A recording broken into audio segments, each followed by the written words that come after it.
I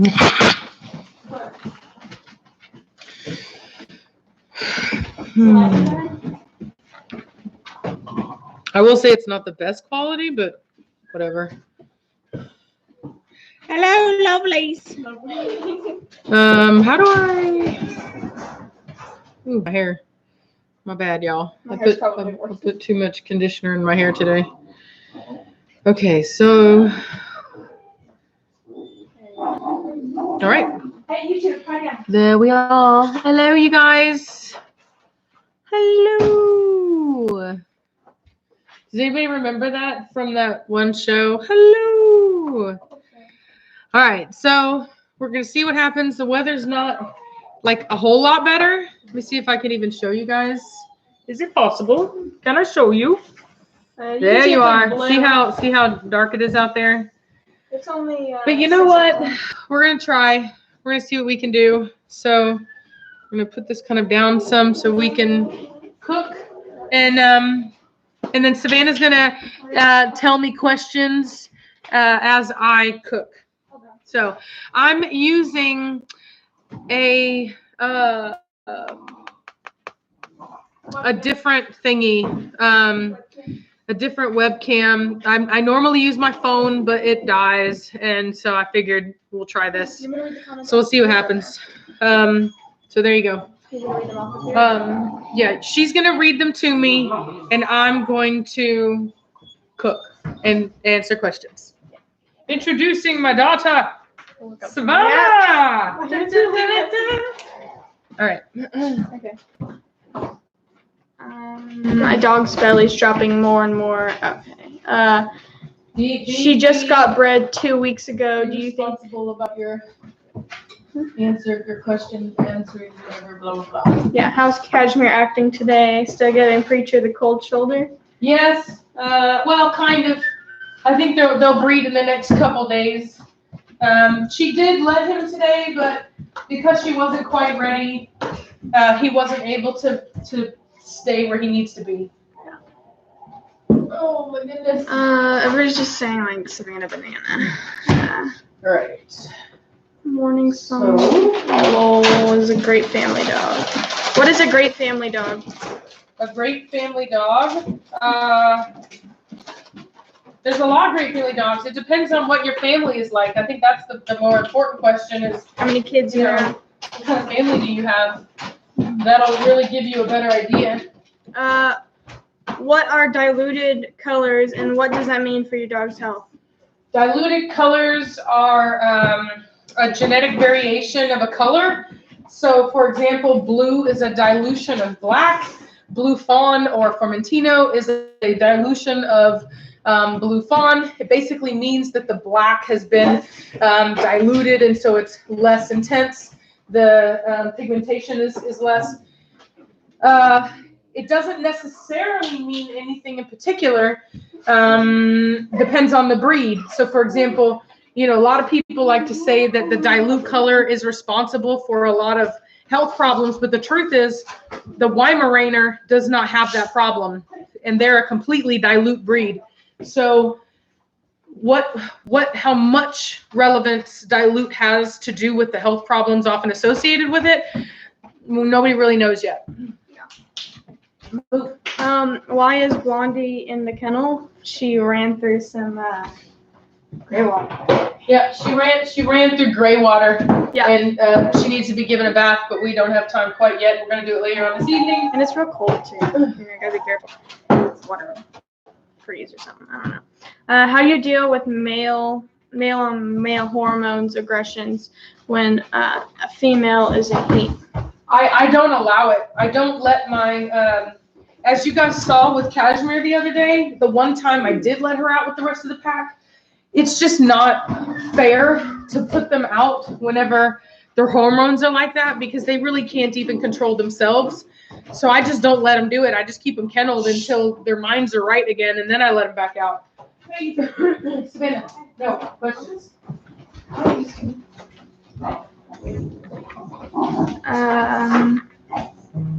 Kerma is opinions on Chinese crescent Chris, I guess. I've never had one. I don't know about them. I know that I know of a friend that has them and they like them, but I personally don't know anything about them. Yeah. What's your dog? You said that one too many times, but the Presa Canaria or whatever. A lot of people are asking about that. What about them? They're asking about your opinion. Oh, I mean, the thing about it is like the problem is if you have a question about a particular breed that I don't own, it's like you'd be better off asking somebody that has that breed. To be perfectly honest with you, I can give you like hearsay of what I've heard, but ultimately I'm not going to be able to give you correct information, or at least the most accurate information. And honestly, we spend a lot of time in our live streams having people ask me about that kind of stuff, and I would much rather stick with question training and things rather than my opinion on breeds, especially since I've covered it so many times. So if you really want to know how I feel about that breed, you can go watch one of our other live streams, and I've covered it, I promise you. How do I get my dog to stop chewing on the leash? You're going to need to, so the minute that when you're walking them and they go to put their mouth on the leash, you just, nope, and you pull it out of their mouth. And you might even want to take your finger right here and just give them a little tap on the nose, just to make them realize, hey, nope, you're not going to do that. How did you train your pups to stop whining when you're in their kennels? My puppy always whines a lot. So I have a video that I did with Rasta on that very topic. And you basically are going to need to step in and you're going to need to monitor them. So you're going to need to tell them to go lay down. That's the best thing is that they need to lay down in their kennel. And you need to not walk away from them until they actually lay down in the kennel. If you leave them when they're still sitting up looking at you, they haven't calmed down. You need to teach them that they need to be calm. And the way you do that is by making them be calm before you leave. You show them, this is what I want you to do. You don't leave until they do it, no matter how long it takes. And then once they do it, you relieve that by walking away. Don't say good boy. Don't say that's what I wanted. Just walk away. If they do it again, you make them go back to a lay down again. And you keep doing that until they realize that the only thing that making a bunch of noise is going to do is make you come over and make them lay down. And they're not going to want that. So they'll stop. Where's the paper towels? Hey, quit chewing on that. Why does my dog bark and run after dogs when I'm on a walk? When my dog's out on a walk, only when the other dogs turn, it's back and starts to walk away from her. I did not understand that. I don't understand either. Quick question: when it comes to breeding, should you try to breed to the standards of AKC? That's a personal decision for every individual breeder. Because, for example, if you look at the breed, the boxer, and if you look at my website, I have a blog post about this. But the original boxer, even the standard was different. And over time, I want to say, don't quote me on this, I have it listed on the site, but I want to say that the standard has been changed probably 30 or 40 times. I want to say, I could be totally over-exaggerating. I haven't read it in a long time, but normally I tend to remember things pretty well. But ultimately,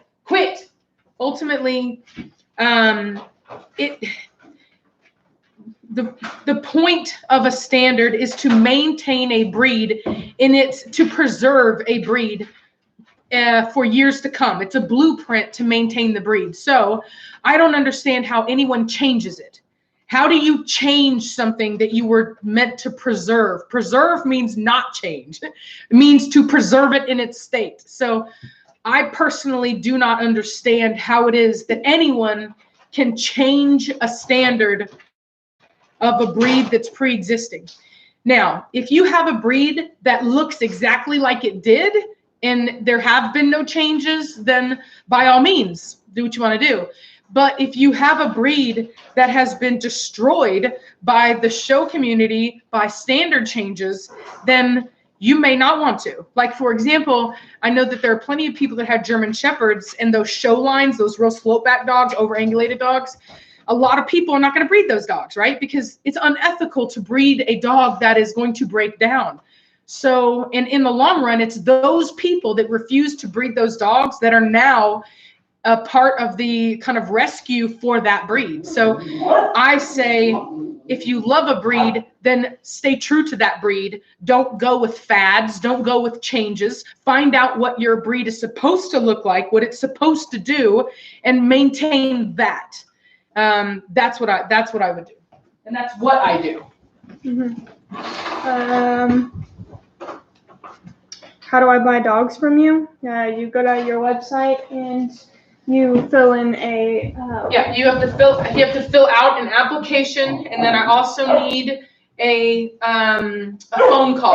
Everybody forgets to give me the phone call, and unfortunately I'm so busy that, and especially with a litter that is like way far in the future, I'm just less inclined to call them, immediately. Like, I'll call when I start to fill up that litter. But if you want to get in early, because I'll go through those applications, I will call everyone, but I typically don't go through them until it's closer to that time. So if you really want to make sure that you're on that list, and as you've seen, it has been going up, it's people that call me. You have to actually call me, because otherwise I only do it at the time that I'm actually trying to schedule that litter up. How's the cat doing? She's doing great. She's very happy. She's very loving. It's hard to believe that she was even gone so long, to be honest with you. What's your favorite coat color or patterns of a dog? It depends on the dog, but ultimately, I like color. I don't have a problem with color, so long as it's not a detriment to the breed. Like, I find merles to be very pretty, but I also understand that there's a lot of danger in dealing with them. So it just depends on what the dog is and all that kind of stuff. But I'll be honest, I like a lot of like black, like I love black dogs, and I had a black car and a black bike, and like I don't know why, I've just always been that way. I'm not a dark person. I don't even listen to like heavy metal or anything. I'll probably listen to like more country and rap than anything. Hey, quit now. Get out of it. It was midnight trying to get onto Oso because Oso and Liberty have been fighting, and trying to get into stuff. So, but anyway, yeah, it just black's my color. It looks good on me. It's whatever. So. Some person keeps on asking, can they take their dog on the road with them in a semi? Savannah Banana, what on earth did you put under there now? I swear to you, every time we cook, it's like a new mystery as to what you dropped in the thing that is officially burning. Last time it was a bunch of oil. This time, what is that? Rice? I can't remember. But yeah, that guy keeps on asking if he can take his dog in a semi with him on the road. Yeah, there's a guy that's already doing that. I can't believe you, Savannah, really? I can try to get that out.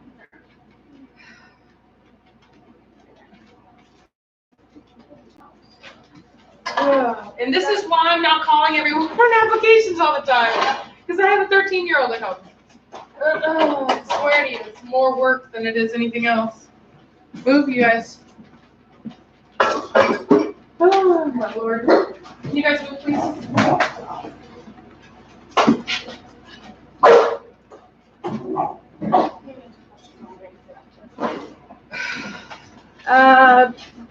Thank you for $2, Steesia.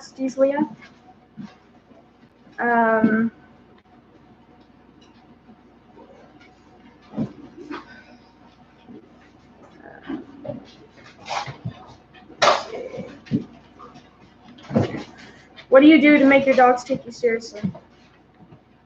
Use my energy. Her energy.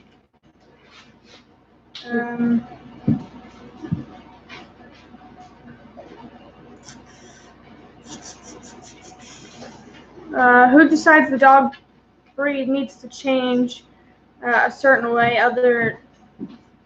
The breed club does. The breed club. So I'll give you an example, one that really made me mad recently. There is a breed club for the Corso, and they petitioned to the AKC to have the stud book closed. So, for example, dogs that like AKC, a lot of people that have Cane Corso have either ICCF registration or AKC or both. And the reason is because AKC was taking ICCF registration.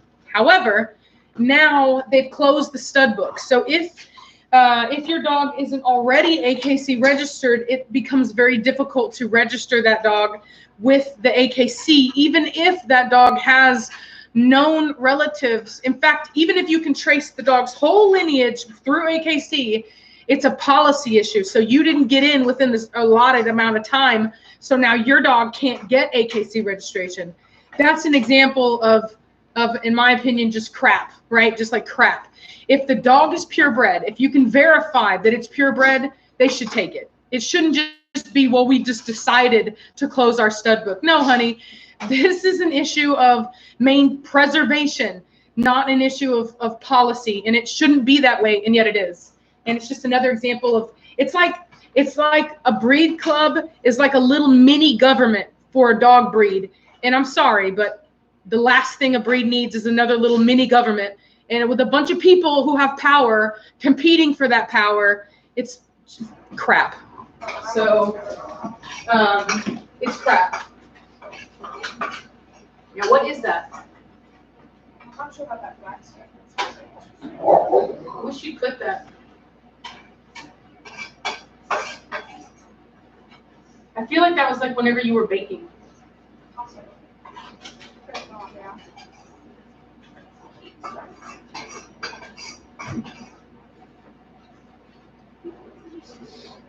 All right. Should be able to use. Go ahead. What is the best way to get a new adopted dog less timid around everything? What is to get an adopted dog? Yeah, less timid. Less timid. How old? I mean, there's a lot of, so quiet. So quiet. Velocity. No. I would need to know how old that, velocity. I would need to know how old the dog is. I mean, if it's a puppy, you have a higher rate of being able to rehabilitate the dog than if it's older. Ultimately, all you can do is take them out, correct any kind of fear that is over something they shouldn't be afraid of, introduce them to things, don't pet them when they're scared, things like that. You can get a lot of dogs out of it, and then there's a lot you can't get out of it depending upon the variables. Hey, stop. Let them play. Leave them alone. Can you use Corsos for service dogs?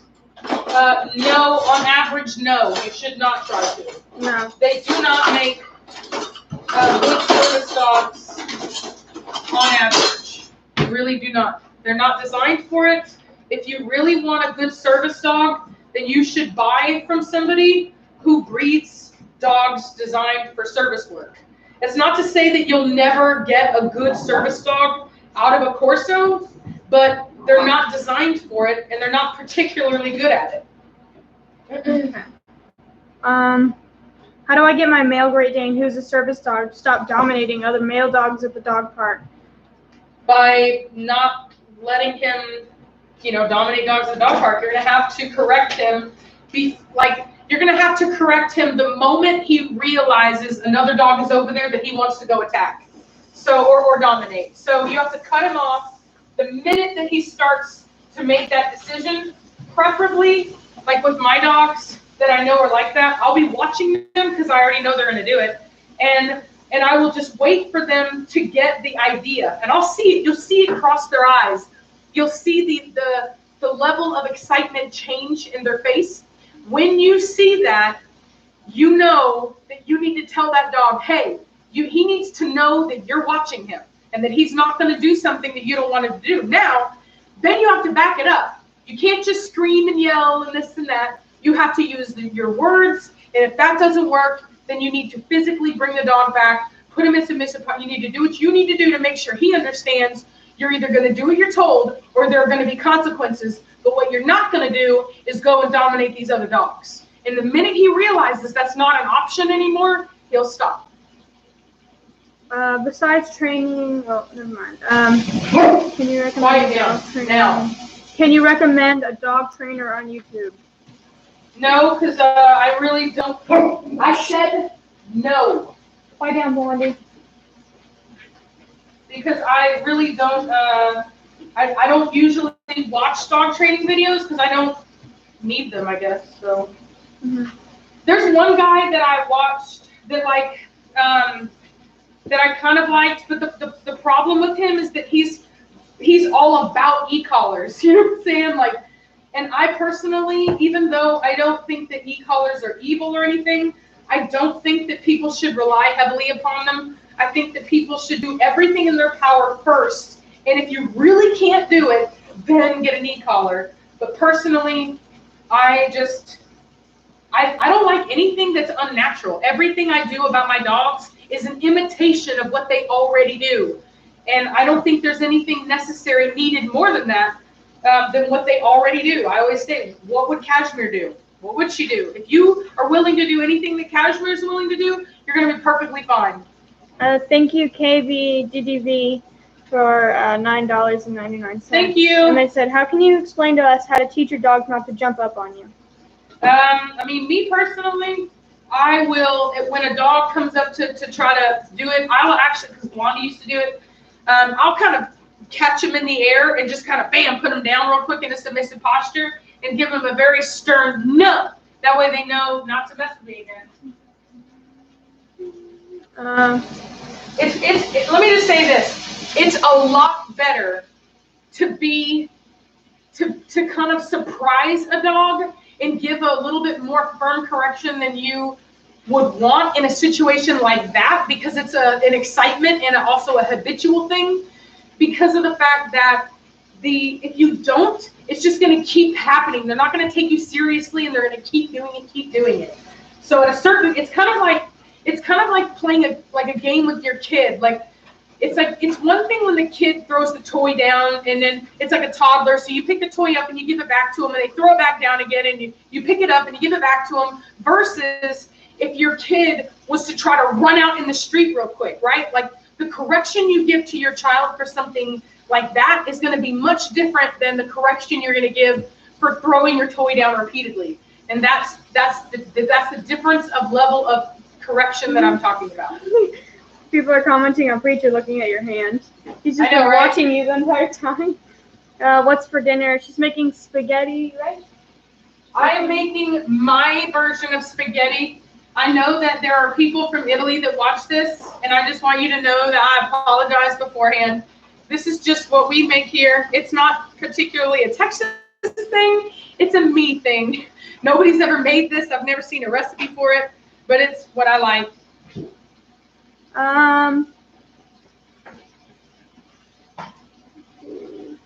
Somebody had asked earlier if it's okay to leave the female intact even if you don't have an intent on breeding. As long as you get an ovary-saving spay, like, you shouldn't leave her intact because that can cause pyometria and it's dangerous, but you can do an ovary-saving spay, and that way you're not losing out on the hormones that maintain the dog. So it's the best of both worlds. You're not going to breed the dog, and you don't have to worry about removing all the hormones that make it healthy. Well, that's not. I don't know what that is. Never mind. Is it hard to open a Cane Corso's jaws once they bite? No, not in my experience. They're not. In my experience, I have not seen that to be the case. But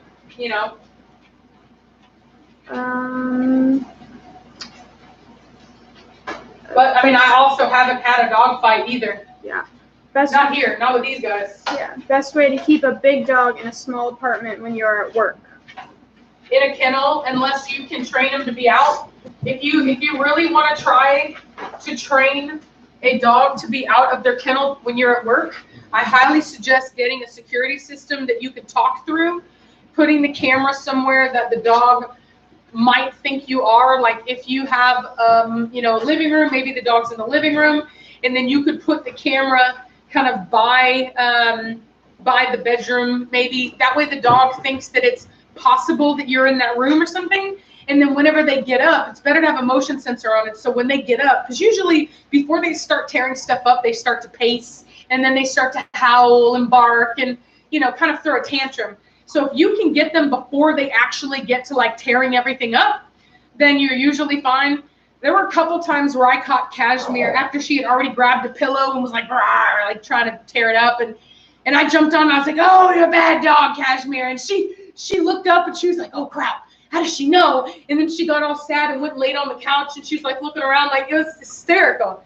But they have to think that you're actually there. Don't put the camera somewhere they can walk over and see it, because they're going to eat it.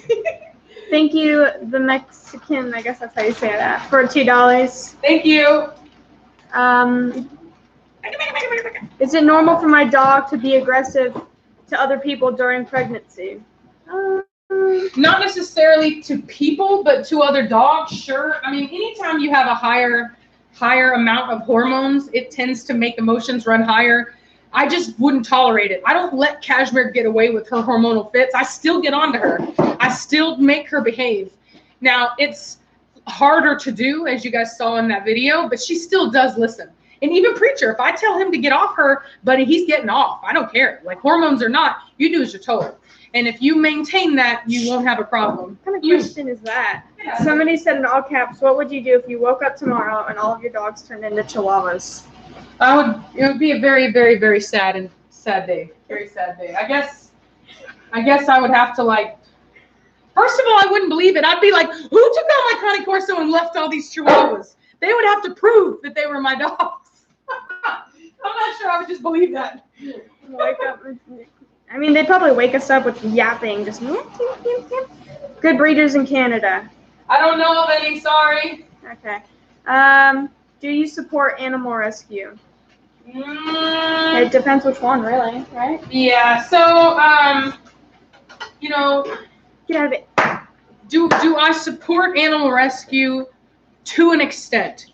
Do I support rescuing a dog in China? Not necessarily. No, I don't. I don't believe in this whole like rescue all the strays thing. I just don't.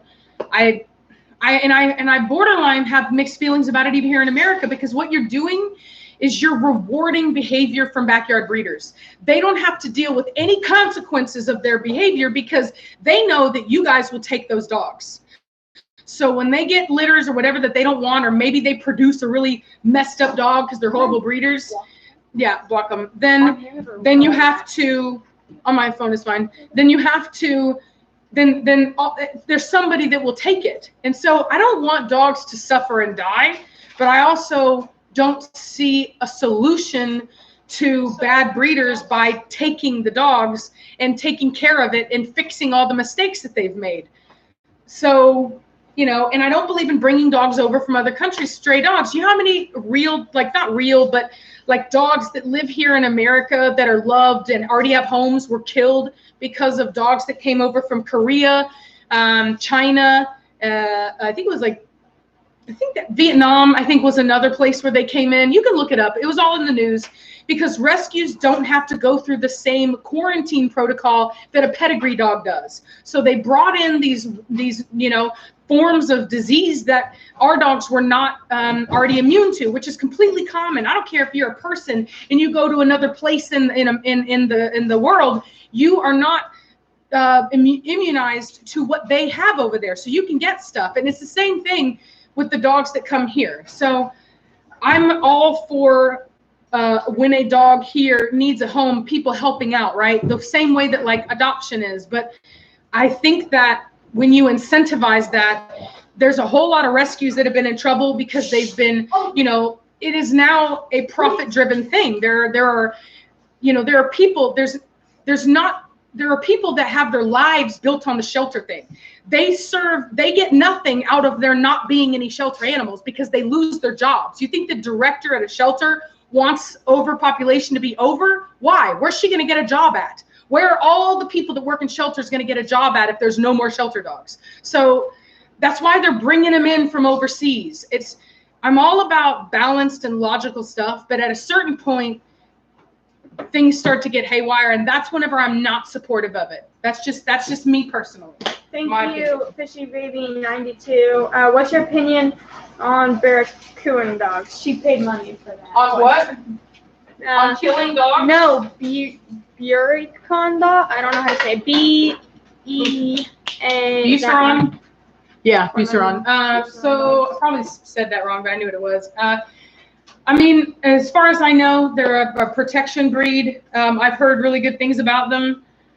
I want to say it's like a black, like looks like a Scottish Terrier, almost like a big Scottish Terrier. I believe it is. Big dogs? I think it is. Huge ones? Let me check my logic real quick just to make sure. But she doesn't know that much about them. I feel like I saw one at the dog park. I really like them. The only problem is I can't do the hair. I can't be required to groom a dog. And that's a dog that's going to require consistent grooming. The kind of dog that when they lick water, they're going to come over to you and they're going to have that drippy mustache. I can't stand that. But whatever. I mean, if you like it, I think they're a good dog. They don't seem to be a dog that's been ruined by fads and trends. I didn't even look. Just to check my logic. No, totally different dog. Totally different dog. Can I say that? That is so yeah. I don't know anything about this breed. Honestly, I don't. Way too rare of a dog. I feel like I've actually talked about these guys before, and I actually knew what their name was at the time. But no, yeah, I'm not familiar with these guys at all. Never seen one in person. Nothing like that. Don't know nothing about them. I thought they were talking. What was it? What did I think they were talking about? Anyway, whatever. I don't know. Yeah, don't know anything about them. Not the same breed. Good thing I checked my logic. Wasn't sure. Do you accept international applications? Not at this time, just because I've got too much going on and I don't know how to do it yet, and I'm just not prepared to add another thing onto my list of things that I have to learn how to do at this point. Unfortunately, I'm just too overwhelmed with things. How do I make somebody a moderator? Because people are saying there's a bunch of creeps showing up. Let me see here. I have some mods. So Brianna Jackson, I would trust. She's around all the time. Anybody that you feel you recognize? How do I make Connor Skelton. He'd probably, yep, it's a black Russian Terrier. I think Connor should. Yeah, that's right. Good point, Connor. Smart guy. Come on. Really? Sure they're on your phone or what? I don't know why it's not clicking on that button. I don't know. I think I've been having problems with Chrome lately.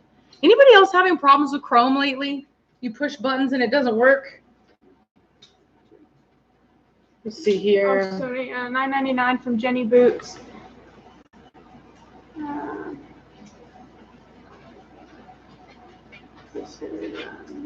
My internet connection is too slow to watch live tonight, but I wanted to show my support and much love.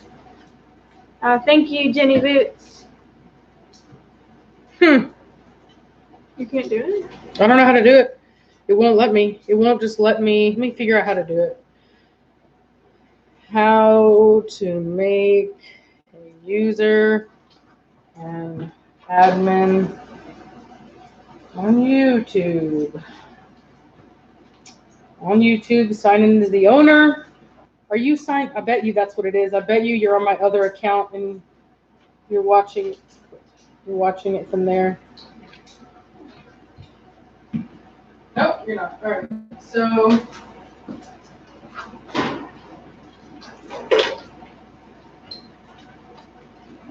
I'm going to click on the account icon. If you highlight the name, there are 3 dots next to the name. Well, yeah, it won't click those 3 dots for some reason.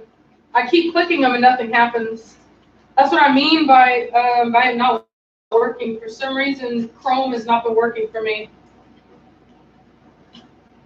Yeah, there's already 3 dots next to the name, but it's not working. So, yeah. Go to channel. Okay.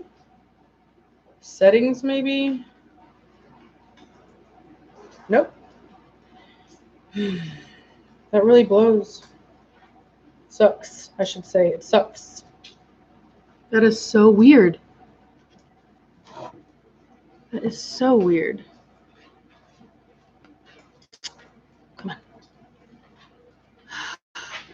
All right, how do you pause the chat, first of all? And then there's the 3 dots. They do not do anything. You can click them all day long and they're not going to work. Chrome. Well, unfortunately, there's nothing I can do about it.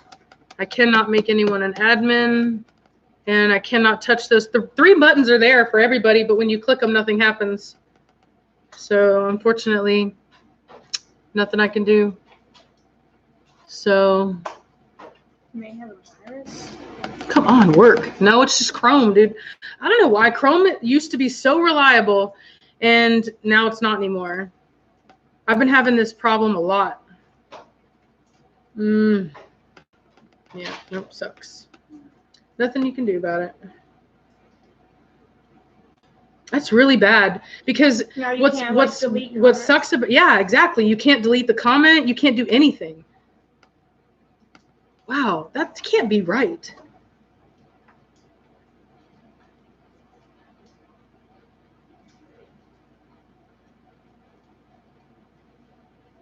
I'm on my phone. I mean, I'm on my computer, so I don't see why.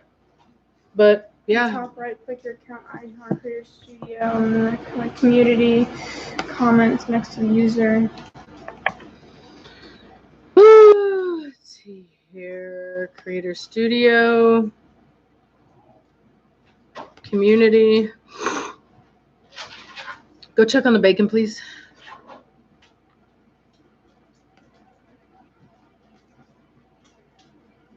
Nope.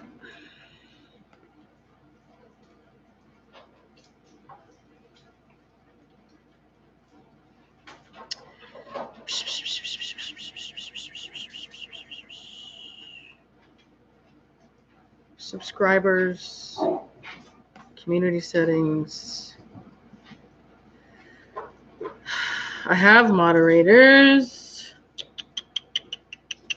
Put your name on that. Paste new moderators channel in the thingy. So, oh God.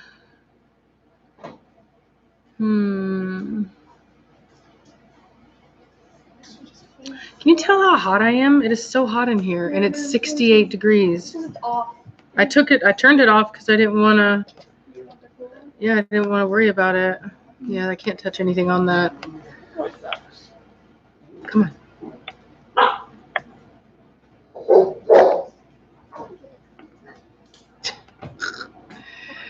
I don't know. Yeah, I don't think it showed up. Yeah, I don't know. I'm sorry, you guys. I think YouTube's doing something. I think ever since that Article 13 thing happened or whatever, but I don't know. It wouldn't even let me monetize 2 of my videos yesterday. I have no idea why, but it wouldn't even let me do it. And so yeah, I don't know. Weird. YouTube. Because she sang that song, Austin and Yetton. I don't know, but let me see. The back dogs now. All of you. Can you guys get out now? Go out of my kitchen. Go. Guys, stop. Get back. Out of my kitchen. Click on the channel. Wouldn't worry either. Vegan dog food. What's that opinion on that? That's vegan dog food? Dogs aren't vegan. If you want to not have to feed meat, then don't get a carnivore. Yeah. Go get a pig that lives in your house, or a miniature cow, or a miniature horse. Do not subject an animal to a dietary restriction just because you want to. Think about the animal first, not you. She said get a rabbit. Yeah. Any tips on that? If any, no, that's not it. Personally, I find it highly unethical to put a canine or any kind of animal that eats predominantly meat. I'm not going to get into whether or not, like dogs eat grass, or whether or not they need nutrition from plants, or even if you can get it from plants, it doesn't matter. You shouldn't put that on them. Thank you, Penelope Tan, for $5. If you want to make that choice for you, then you know what? More power to you. Live the life you want to live. But when I have a problem with it is when other people start affecting how anyone else is living their life. That's when I have a problem with it. What's a good age to spay or neuter your dog? I personally do not believe in neutering a dog at any age, but if you're going to neuter a dog, I wouldn't do it until they're at least 2 years old. And if you're going to spay the female, I would at least wait until her first heat, and then I would do an ovary-saving spay. Mm-hmm. But I don't believe in castration of, like, my biggest problem with it too is it's like remove the hormones from their animals because they think it makes it easier to manage that animal. And the way I see it is like, could you imagine people like subjecting their children to a massive surgery just to make them easier to handle because they would rather not have to parent? No, it's just be a better dog trainer, and you won't have to neuter your animal to be able to handle them. Is it normal for Cane Corsos to have saggy skin around their eyes, aka droopy eyes? Is that the result of bad breeding? There are always going to be dogs that are looser in the eyes than others. A little bit of droop, like you don't want them to be too tight, but you also, they are a mastiff, and so in that regard, but you don't want them to get too loose. I would, like, honestly, Midnight's eyes are the loosest that I would ever want to go. And hers really is not even what I would call loose. I have a 4-month-old pit bull puppy. He will ignore me when I train him and sometimes even acts like he's being submissive. Can I have advice? What? I have a 4-month-old pit bull puppy. He will ignore me when I train him and sometimes even act like he's being submissive. Can I get advice? So it sounds like you've just got a really smart, stubborn puppy. And when you have puppies like that, you're just going to have to outlast them, because the one thing that beats stubbornness is persistence. So you just keep working with them, and you make them realize that you make doing the right thing easy and the wrong thing hard. That's what you want to do. So if they're not listening to you, then you just keep working with them until they do. I always say you should end training on a positive note. So if the dog has been spoiled the whole time, but you eventually make some progress, like the dog actually starts to listen, then I say, that's a good ending point, and move on from there. What's the difference between Presa Canaries and Cane Corsos? Other than Presas are more aggressive. They're from different areas of the world. They're just a different breed. They're a lot wider, a lot heavier of a breed. They they also have like a different head type. They've been used for different purposes. Some of them the same, mostly different, and so they're totally different. I mean, it's not to say that you can't have both, you can't like both, but they are very different.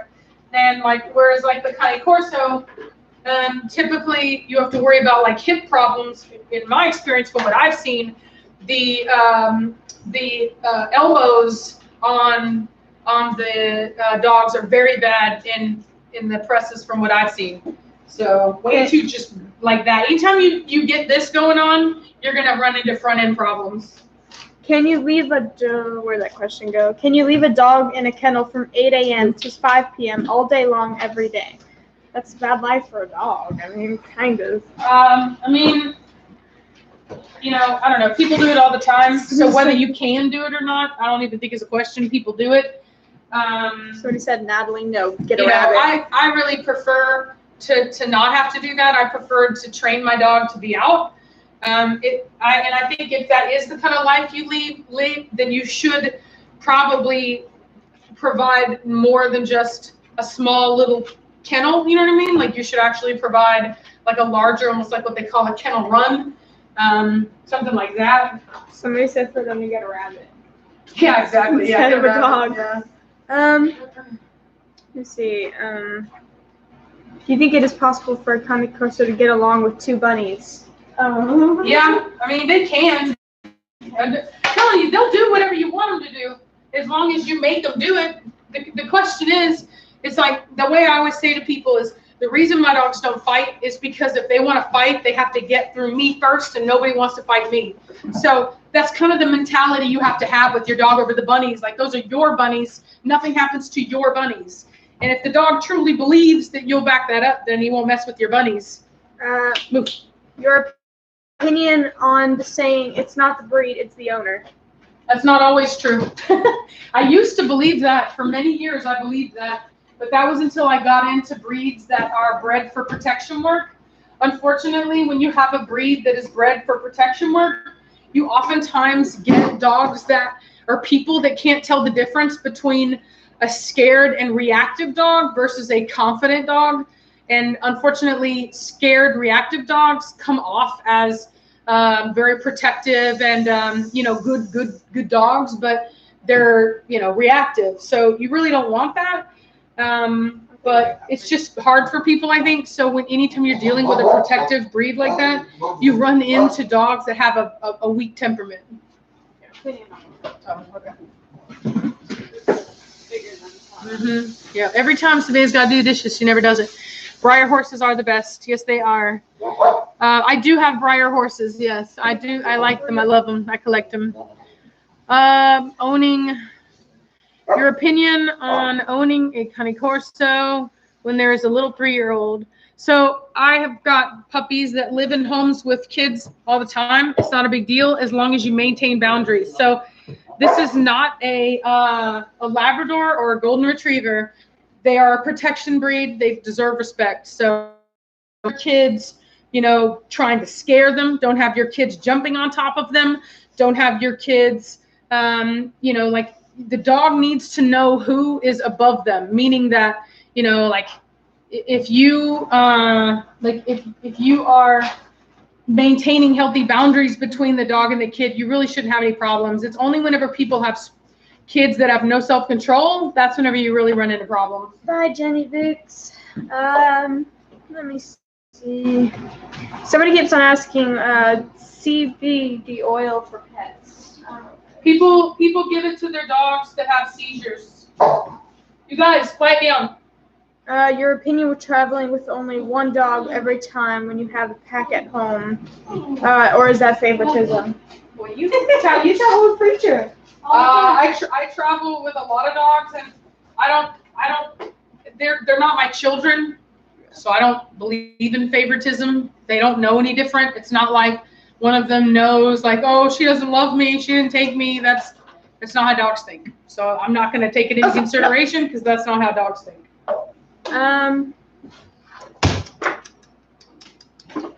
Have you ever been outside the U.S.? Nope. No, not outside the U.S. No. No, you do want to. You want to go to what? Italy? No. I thought you wanted to go to Italy. No. I mean, my friend and I were talking about going to Italy. But not just to see Italy, we were going to talk to some breeders about dogs. Yeah. Not that I have a problem with Italy. It's just like, you know, I don't know. I've just really wanted to see the dogs. So that's why we were going. This is exactly why I love your channel. Don't treat your dogs like they're children. Yeah. Don't treat them. Don't do that. My 4-year-old male Cane Corso tried to dominate my other male. With the same size, that is the same size, and not the small dog. Can you explain to me why and how to handle it? Because dogs are always going to be trying to secure their position in a pack and maintain it. So even though Cashmere is the alpha of my pack, it doesn't stop her from reminding them of who's boss from time to time.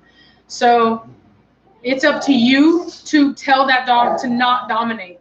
That's you have to do. The dog isn't going to do it on his own. He's going to be a dog. He's going to do what dogs do, which is dominate and make sure that nobody forgets it. And that takes reminding them sometimes on a daily basis, as far as some dogs think. But you're going to have to be the one that steps in and says, actually, no, you better cut it out. Like I do with Cashmere when she acts that way. Do you believe that a dog's meant for guarding or protection needs? Do you believe that a dog meant for guardian or protection needs training or fulfills its job, or do you believe such dogs do all naturally and will perform when the situation calls for it? I believe that they do it naturally. At least mine do. Preacher does. He required no training.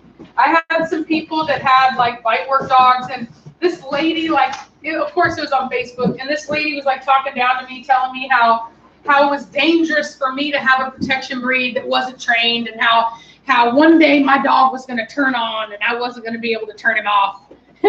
And let's just say that she was wrong. So Preacher's felt that he needed to act on 3 separate occasions. I've talked about those. And not once did he take it overboard. Not once did he put himself or me in any danger of being held liable for something wrong. He didn't bite anyone. He dealt with it with the least amount of pressure possible. And he was awesome. And I didn't have to train him. He was built that way. So quiet down. So, I mean, you have to ask yourself, bite work and stuff like that is a recent sport. It's not recent in the sense that much more recent than people have had protection dogs, or dogs for guarding and protection. So in my opinion, if the dogs were already doing it before the sport became popular, then you don't need the sport to validate the dogs, because the dogs predated the sport. Somebody said, well, you have to separate, quick you guys, back away now. Well, you have to separate Midnight and Blondie from Preacher when they go into heat. I know you aren't breeding yes. Blondie. Yes. Yes, I do. Velocity, stop. Okay. That's not a very good question. Don't answer. Not that it's not good. They said just when's a good time to put a dog down. But I mean, like, a good time is put a dog down? If a dog is suffering, don't let the dog suffer, Like, so I'll say this. I understand that. Like, when my dog Terrible got cancer 2 years ago, almost 2 years, a year and a half ago, the vet didn't tell me how long he had or anything. They were very vague. Basically just letting me know he had cancer and he was going to die, and there really wasn't anything I could do about it. And so they left it up to me to make that decision. Now, I'm from the country where if an animal is suffering, you don't let it suffer. It's wrong to let it suffer just because it hurts your feelings to have to put the animal down. So for me, I sat up, I thought about it. I realized he wasn't going to get any better. He was already not feeling well. So I decided that I would take off a week of work and make it just do everything he wanted to do. I fed him anything he wanted. I broke all the rules. I let him do whatever he wanted. And I took him every place he loved to go. And then I had an in-home euthanasia. Now, I will talk more about that whenever you're at a different time. The problem is that when I talk about it in depth, I end up crying a lot. And so I have to be careful. And I just haven't had the guts yet to be able to talk about it. But I do believe it's needed because a lot of people have a hard time with it. There's a lot of opinions about it. And I feel like at least I'll tell you what I went through, and then maybe it'll help someone. But ultimately, I say, don't let an animal suffer any more than it needs to just because it's hard for you to deal with having to do the right thing. Put their needs above yours. Don't let them suffer. Dogs get something that many animals and anything in this world don't get. Very few living beings in this world get a peaceful death. Okay, it's often not very peaceful at all. And one of the things that we can give to a dog is a peaceful death. And to me, that is a blessing in itself. Why hold on to it and then wait for it to die on your floor in a seizure or spasm or whatever is going to happen as it, why let them do that when you can let them slip quietly? That's just my opinion. Let's see.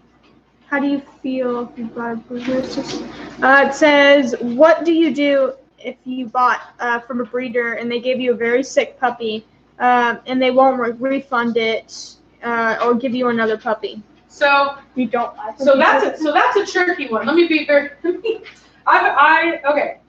If you bought a puppy and you got it home and it was sick that night, then okay, all right, blame the breeder.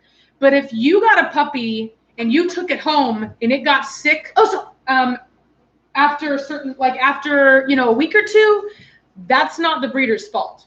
There's never a guarantee that at your house a dog didn't have parvo before. Never a guarantee. Parvo, research it, is very, very, very hard to kill, and it has an extremely long lifespan. Like it will just be there. You can dig it up.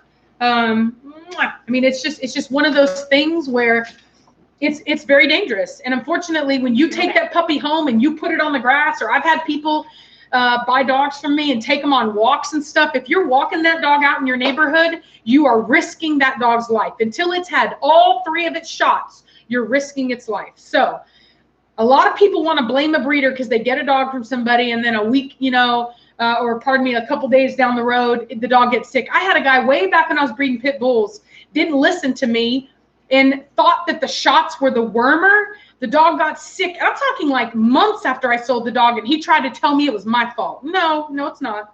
So you need to be sure that the breeder sold you a sick puppy. Now, if there's no doubt and the breeder did sell you a sick puppy, then they should replace that puppy with a not sick puppy.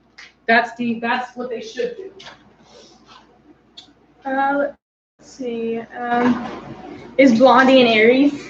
Her in Midnight, right? No, I don't know. They're born in April. Something. I don't know. It doesn't matter anyways. They're dogs.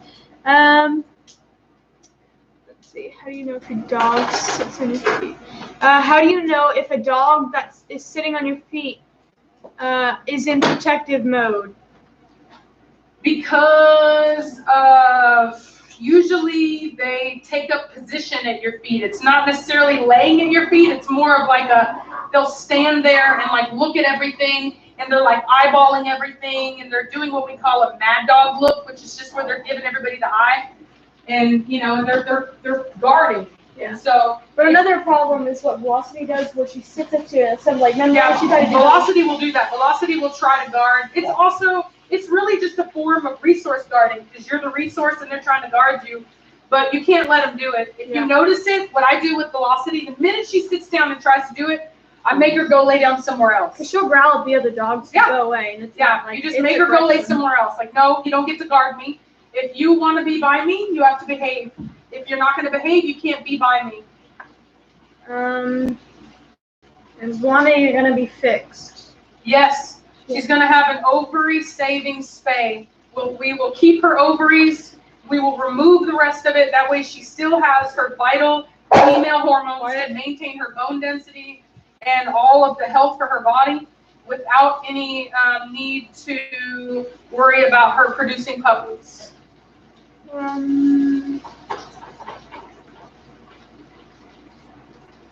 Say, if you suffer with social anxiety, can your dog turn protective when you're passing people on the street? Yes. Yeah. And that's a big reason why I don't think that Corso make good service dogs, because oftentimes people that have service dogs, usually they don't get out very much. They oftentimes can be somewhat socially awkward and even have a lot of anxiety. And if you do, the dog isn't going to know where the anxiety is coming from. And so the dog is going to react to any external stimuli that the dog thinks might be the cause of your anxiety, because he's trying to protect you. And if they do that, they could hurt someone for no reason. And that's why they just don't make the good service dogs. They need to not be overly suspicious. Not to mention, this is another thing a lot of people don't think about. If you need a service dog, you may have something that is, really wrong with you. And if you fall down or you faint or something happens to you, a Corso isn't going to let the people that need to help you come in and help you. He's going to guard you, and they're going to shoot your dog to save your life. And you're not going to like that very much. Grab Liberty. She's a bit of a crazy bean. No, jumpy bean. He doesn't look me. He doesn't want to give me one. So he's pawing me in the face, looking at you. Oh! You get fat head boy. What did you fat head boy? Look at me. She's looking back at her. Turn around. Look at her. Look at the camera. He does have a big old fat head. Really? Go away, fat head. Big old fat head. Ah, really? You're so... Okay, fine. You don't love me? Go ahead. Okay. Do you think do you think it's okay to socialize a puppy before he or him has had all their shots? No. No. You don't want your dog around other dogs. No. Like that. It's 12 weeks. Just wait. Just be patient. 12 weeks. Let them have all 3, and you can do whatever you want with them. Take them wherever you want. But wait. Also, wait. Be patient. So many people are not patient, and then their dog gets sick. Don't do it. You'll hate yourself too. You'll get mad at yourself over it. Don't do it. Oh, you want to go down? Oh, that's looking nice. What inspired Liberty's name? Liberty and justice for all. Yep. Let me see. Or give me freedom. Somebody said Liberty is a feisty blondie. She is. She is. She's a feisty blondie. My female, let me see. My female, quit you guys.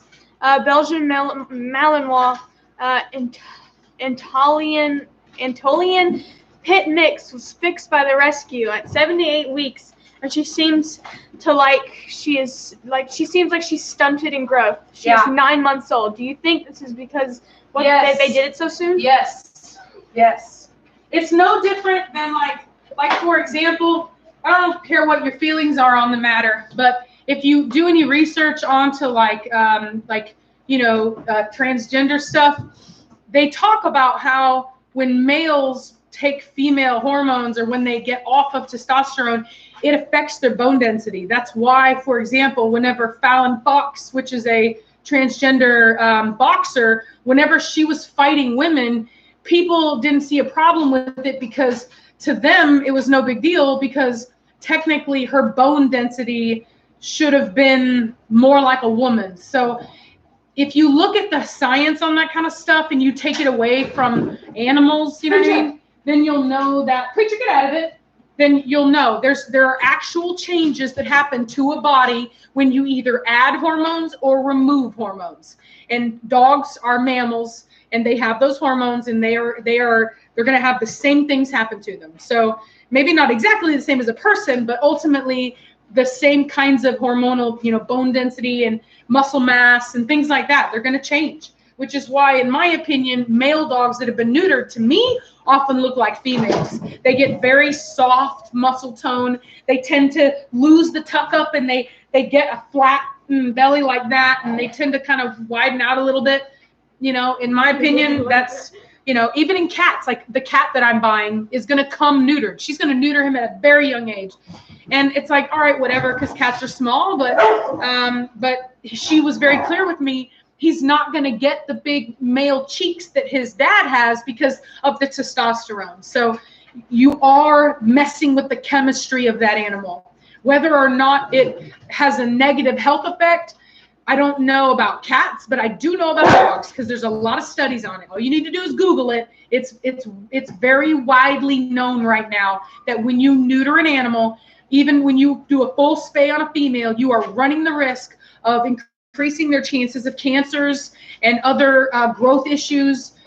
So, do what you want, but that's just another area where rescue people contradict themselves. They say that they're for the animal's best interest, but ultimately, that's not a good thing.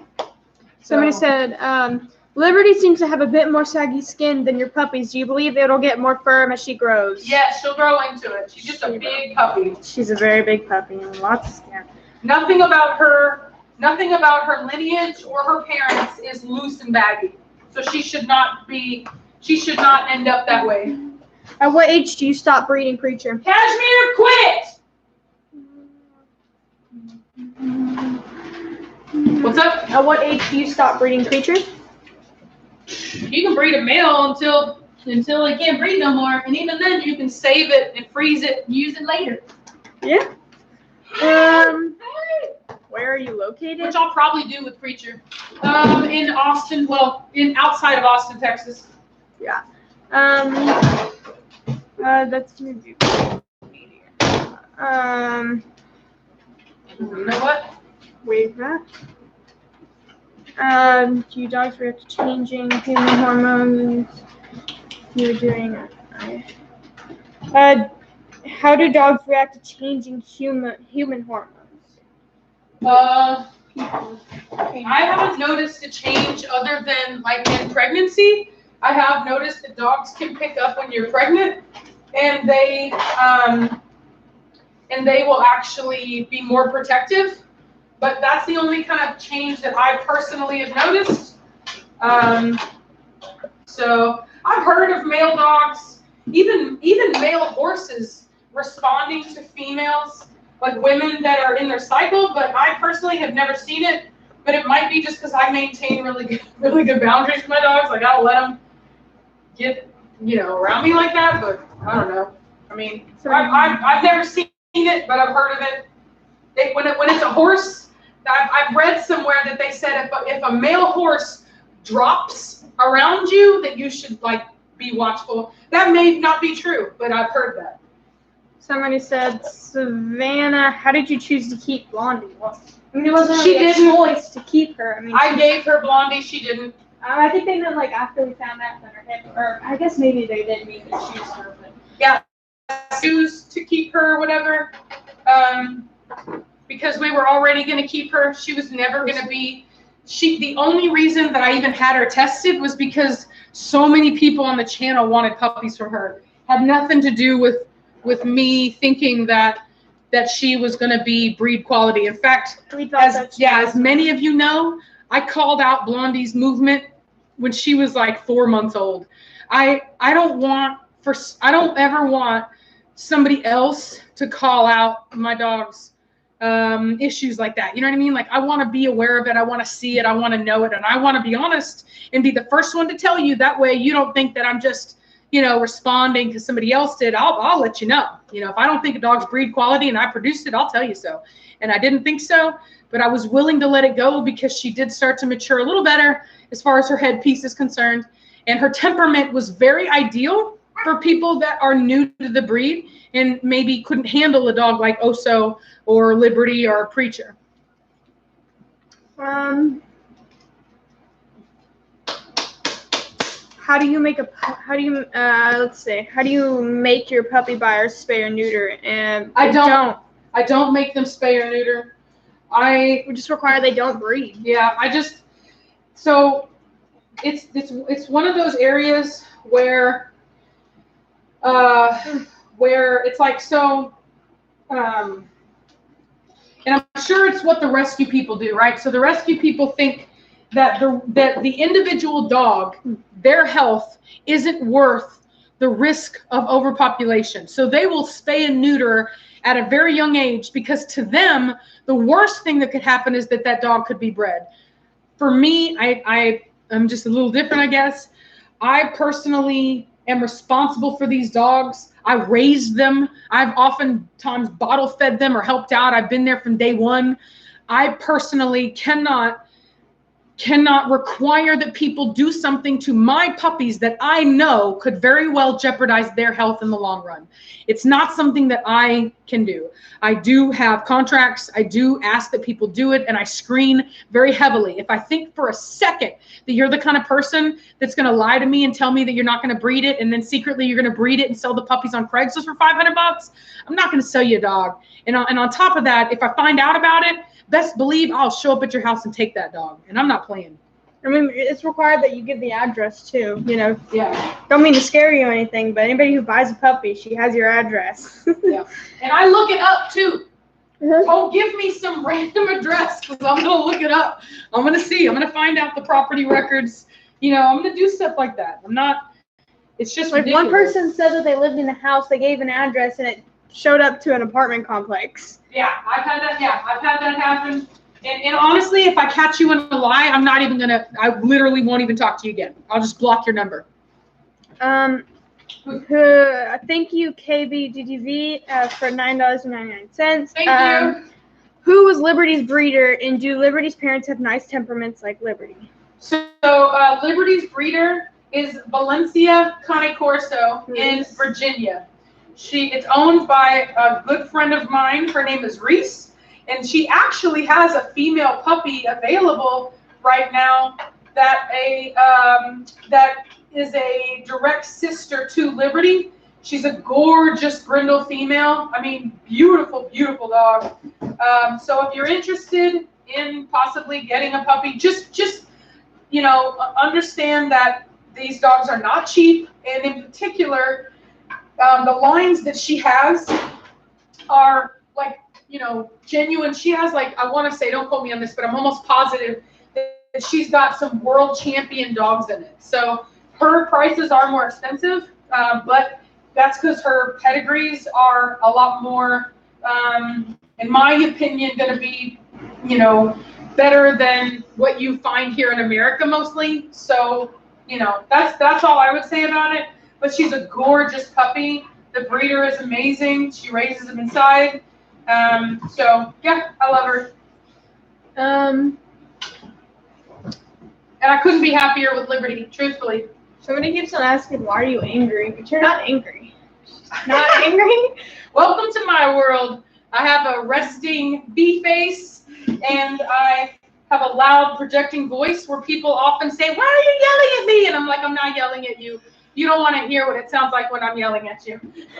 Even so, people are telling me, they're like, Savannah, smile. You seem so sad right now. I used to. It's just my resting face. Both of us have this resting face. People are like, why are you so upset? You seem so negative right now. Yeah, it's like, are you mad? And I'm like, no. And if you meet me in person or something, I'm just like that. I come off like that. I'm you see her walking, and you're like, she seems angry. And oftentimes what's funny is I'm usually thinking a lot. So if you catch me and you just judge off what I could be thinking about a ton of things. And I may very well be mad in my mind thinking about something, really concentrating on it. So I'm one of those people. You just have to ask, you're like, you're right? Yeah. And if she's like, I'm fine, then you're like, she's not fine. If I'm mad, I'll say so. So, but I'm a very passionate person, and it comes off. Yeah. She speaks her opinion.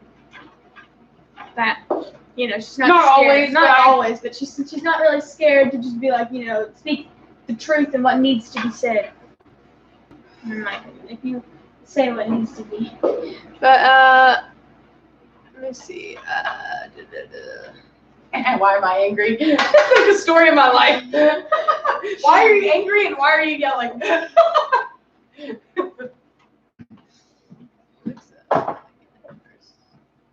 No, thank you. When the only person that can understand you is just thinking of it. When the only person that can understand that you think what you're thinking is your dogs. What's up? It says when you're the we're here. When you're the only person that can understand what you're thinking, is that your dog, or is your dogs? Yeah. About your dogs. Yeah, my dogs can tell, but that's because dogs rely more on energy than facial expressions, so they're better at reading. Like, for example, Savannah brought up my old dog that died last night, and I just couldn't help it. I started crying. And Preacher came up and just literally he does what he very concerned, he's just smelling me, and he's like, what is wrong?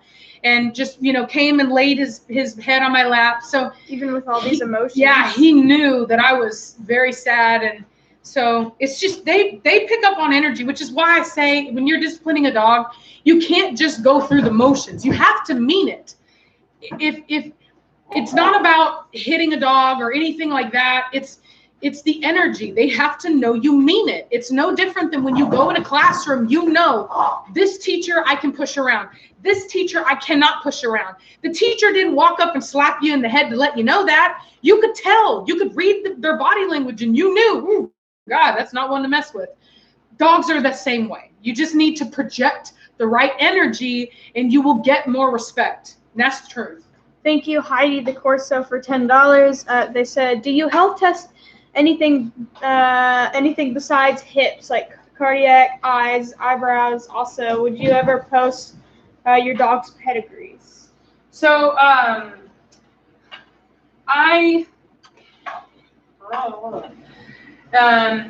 don't believe in health testing a bunch of things that is not a problem in the breed. There's a lot of competition amongst breeders, and so what people try to do is they try to say, oh, well, I've health tested for all these things, and if you don't test us for all these things, then you're a bad breeder. And it's like a way for people that have a lot of money to price smaller breeders out. As long as you test for what a dog is prone to, then you're doing your due diligence. If the breed is not prone to eye problems, then you're wasting your time and your money. Not to mention that eye is actually really funny because eyes, you can have them tested, but eye diseases actually you have to continually test for it. Because just because you tested it one time doesn't mean that the dog doesn't actually have it and it's not going to show up later. So I don't believe in it. I just don't. Health testing is like something that has to be done because of all the crappy breeders before us that didn't care anything about the health of an animal and that ignored signs of bad breeding when they saw it. There was no health testing before dog breeding became popular with dog shows, and you didn't have the health problems that you have now. So do your due diligence, test for what your breed is prone to, and if you want to go over and beyond, by all means, you can test them until the hogs come home, as far as I'm concerned. But I'm not going to do it. I'm not going to waste my time. I'm not going to play that game with people. You know what I'm saying? Not going to. James Adams keeps on repeating hi over and over. Hi, James. Keep it up, and we're going to block you. Don't spam the comments. And everybody telling him to take a hike. Yeah. Take a hike, sir. Let's see. Creepy just asking some other questions. Thank you. 1 minute. How do you train an insecure, dominant dog that shows aggression towards other dogs and people? Well, one of the things I do is I make them be vulnerable around things that scare them to show them that it's not worth being afraid of. So a lot of dogs don't, fight. Hey, liberty. A lot of dogs don't that are like that can learn a lot just by being submissive around other dogs. It's not easy to do, but if you do it, it'll work. And you just have to make sure that they're not allowed to be aggressive. You just don't allow any of that behavior. And over time, if you create a wall of energy from you, every time that dog tries to behave that way, they'll learn not to.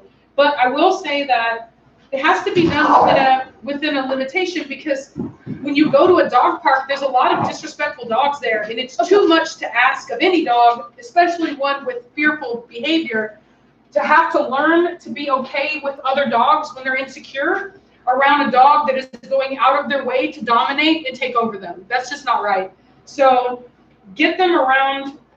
I've had people contact me to introduce their dogs to my dogs, like to do a pack walk with my dogs, and that's totally fine.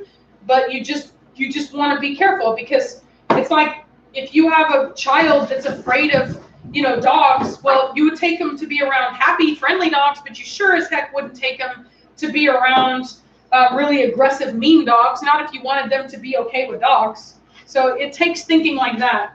Get out of my kitchen right now. Out. I will not trip over you again. Okay, I had to block some. That's fine. That's fine. It happens. Can't wait to get my pup from the fall and winter breeding. Let's see. Do you believe little dogs should be the same price as big dogs? It really depends on size. I mean, No, it's not. It's not. The price of a dog is not based on the size of the dog. It's usually based on, like other things, the perceived value of that individual. So the more rare something is, the more valuable it becomes. And that goes for like you can get a Frenchie that's like $2,500 that's a standard color. But if you want a lilac Frenchie, then you're going to have to spit out, in between $3,500 up to like $7,000. So it has to do with how rare something is. Anything with value has to do with how rare it is. Somebody said, do you ever put a blanket in a kennel? I would say no, because No, the dog can chew it up and choke on it. Yeah, they can choke on them. They can do all kinds of stuff. Now, if you have a dog that won't do that, then that's awesome. But I would put them in with it while you're there so that you can supervise it to see how they do with it. And as long as they're fine with it, then sure. But ultimately, it is a hazard if you don't know. Somebody said, where is it? Oh, yeah. Let's see. Oh, will you ever get another dog breed? Maybe. I really like Salukis, but the Saluki crowd is a very unique crowd of people. And so I did eventually have a couple people that were willing to sell me a dog, but most people were put off by the fact that I have these dogs. I love working type dogs. I love healthy, kind of historic breeds, kind of rare breeds. I've always loved the Saluki ever since I was a child. Looking through my Dictionary of Dogs book, I think they're gorgeous. I find the history to be pretty awesome, but unfortunately, getting one here in the States, I mean, you'll be hard pressed to find a snobbier group of people. Nathali, I think that's how you say your name. They keep on asking this over and over, and they said, you said to keep them kenneled whenever you're at work. No, I didn't say to keep them kenneled. I said that you need to keep them safe. So if you have a kennel, then kennel them. But if you can keep them out, keep them out. That's what I do. Yeah. But basically they were saying, but not all day long. How do I do it then? Which you just said. Come back during lunch. Can you not take the lunch and come back and let the dog out? That's what I used to do. Yeah. Otherwise, do what I said earlier, which is use a security system so that you can watch the dog and let them know when they're doing something wrong and correct them and teach them to be out. Somebody said roughhouses are mastiffs, but whatever. How do you keep your dog's hair shiny? I feed them the right food, especially raw, which goes a long way towards maintaining their moisture levels so that they actually have a shiny coat. Yeah.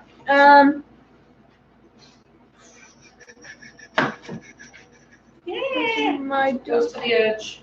My brother breeds Dogo Argentinos, and he brought in a new male puppy but because the puppy is like Oso, the alpha male keeps fighting with him to make him submit. Does that behavior need to stop? ? So that's a tricky one because males can get aggressive with one another. I do believe that the human should be more, should step in more than a male, because you don't want a male to think that he has the right to check a puppy. Now, if it's one of those things where you have to use your best judgment. Like, for example, when I bring in male puppies, or even like with Oso, like Preacher disciplined Oso, but the difference is that Preacher is not targeting him for aggression. He will only discipline him when he is absolutely needing to be disciplined as a last resort. Like, he quits, you guys.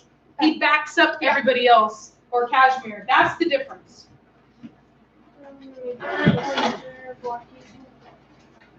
Just kept on saying hi. Yeah, the one that keeps saying hi? Yeah, I blocked him. Let me see. People are telling him to stop. Yeah. Made it quit. Thank you, everybody. I blocked him. Okay. Are you keeping Oso instead of the other male you were supposed to keep from the next breeding? There's no way to know. We don't know until we've helped No way to know. That's why, for example, I kept Midnight and I kept Blondie, but only Midnight ended up being the one that I could breed. But we won't get rid of Blondie. You know, I have, Oso here, but there's no guarantee he's going to be breed quality, and I won't know that, and I won't know if the other dog is better. So there's just no telling, you know. She's already shared her opinion. That's just the nature of breeding. She's already shared her opinion on Cesar Milan in past live streams. If you want to look at that, you can go ahead. Short answer is, what is it? I like him. Yeah, she likes him. She's a fan of his work. I thought when I first saw him, I thought, oh wow, I thought I was just crazy. I thought I was doing all this weird stuff, but turns out he does it too. So it wasn't like I watched him and then I did what he did. It was I was already doing what I do, and then I saw him, and I was like, "Whoa, I'm not alone." So if anybody doesn't believe me, feel free. Like I said, I've got my whole family. I was working with our dogs when I was a child. You know what I'm saying? 7 years old, and I had dogs jumping over stuff. So just the way it is. Do you abuse the dogs? Well, do they seem like abused dogs? They're not abused dogs. Yeah, obviously. Can you not tell when a dog's abused?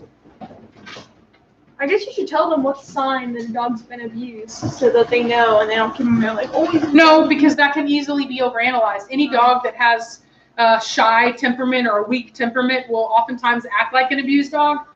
And it doesn't necessarily mean, like, that's what Samantha did. Samantha used to think that just because her puppies would pee on the floor, that somehow that meant that they were being abused.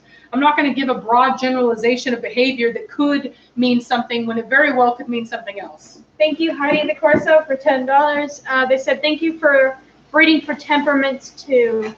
Are there any lines that you would avoid for temperament issues? You don't want to throw shade or anything, right? Yeah, I have to be really careful about what I say, because this is what ends up happening is that I tell you guys something, and then when I go on to like Facebook, onto like groups and stuff, or if I comment outside of my channel, I get attacked.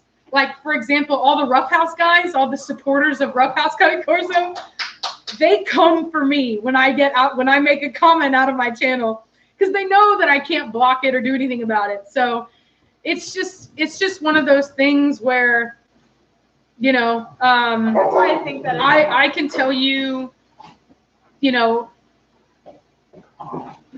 it's just, I don't know. It's just one of those things. It's like, it's just one of those things. It's just one of those areas where you can't really win for losing.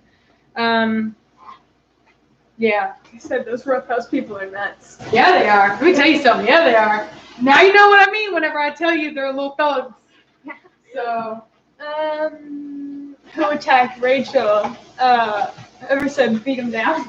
They come for you, man. They talk all kinds of crap. They're like, oh, I'll come to your house, I'll beat you up. Like they're actually like, I'll beat you up like this. Yeah. They're like, oh, I know how to fight on the street. Like, they call all of my dogs boxers. Yeah. As if they've never seen a boxer in their life. Have you bred Cashmere yet? She's not completely ready yet. Nope, she's not ready yet. I tried to breed her today, but it didn't work. She didn't take. So we'll just wait. Last year, she was bred on Valentine's Day. Somebody said, you claimed before you didn't like Oso's name. Do you still hate it? She never said she hated it. I don't like it. It's too basic to me, if I'm honest. It's like a name that I don't feel truly like represents everything that he is, but it's there now. He listens to it, so it is what it is. Ferdinand was definitely not the right name for him. Remember, we wanted to name him Ferdinand. Yeah. You're like, oh, that's so sweet. He's so calm. Ferdinand. He was so chill, so calm, so like not into drama, and yet that's just the sign of a really, not always, but a lot of times really dominant but confident dominant dogs. are like that. You know, they don't, they're the quiet, silent type in a way, until you do something where they feel like they need to act. Preacher's the same way. He doesn't go around barking, throwing a fit. You know, he only acts when he needs to. Oh, so it means beer in Spanish. Bear. Oh, bear. Oh, I thought It they means said bear beer. in Spanish. I read beer, sorry. I know. Not bear. Oh, is that why you named him that? Yeah. Oh, I thought that said. Yo comprende poquito español. I don't know what she says. Quito? That sounds familiar. I grew up on a side of town where you had to know some Spanish. And I even worked at a convenience store where they didn't speak any English, and they would always come in, una roja cigarros. And that was like they wanted the Marlboro Reds. So I know A little bit, poquito Kashmir, quiet down. What's your opinion? We already know that. No more asking opinions on Rottweilers and such. Everybody's like, love Rottweilers. she loves them, but like we're not answering opinions on dogs, you know. We might Yeah, well, let's do training stuff. training, and I'll ask those questions. Somebody said Oso versus a tornado. Who would win? I put bets on Oso. It also would go down fighting. I tell you that. Oh yeah. So we wouldn't go down without a fight. The whole pack would, honestly. You know, I'll just go, rah, rah, rah, especially velocity. Yeah, Preacher's the kind of dog that will even like if a hawk is in the air, he'll actually try to like chase off hawks from the air. Who's doing that? Who's making the noise? Quit. We've let you outside so Come here. many times. Now, Preacher, come here. He's got these emotions going through him right now. Come here. I want to breathe. Lay down. Now, I said down all the way. Down all the way. All the way. Now, Let's see what the questions are you here. stay. All the way. Stay. Let's see what the questions are. No, get off me. My legs are shot. My 1-year-old male puppy freaks out when my boyfriend gets close to Dude, me. go away. Your attitude. We got him together. We got him together and lived together. Any ideas? Nothing seems to work. Say what? Somebody says my 1-year-old male puppy freaks out when my boyfriend gets close to me. We got him together.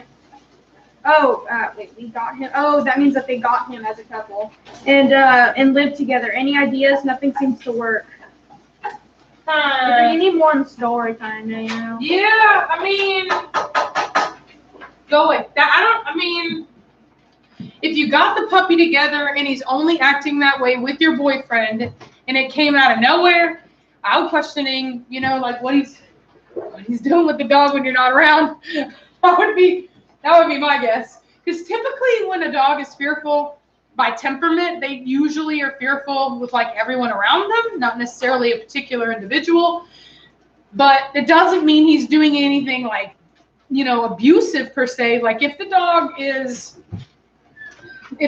misbehaving and he's the disciplinarian and you're not, then the dog may be like acting like that as a manipulation on you so that you won't discipline him and so that you'll actually make him stop disciplining him. So there's really, you know, it can be either way. Because I've had dogs that would do that. Like, you know, Alex, when we were together, Alex is not a disciplinarian. So my dogs, if I was going to get onto them, they would come and run over towards Alex as if like, you know, somehow he's going to stop them, and I still make them submit just like I did with Blondie. I'll chase your butt down, but you're going to submit. And, but it just depends. If they think that they can get sympathy out of you and manipulate you, then they're going to try to do it. They said, living in Texas, what would you do if somebody threatened to shoot your dog? What would you do or say?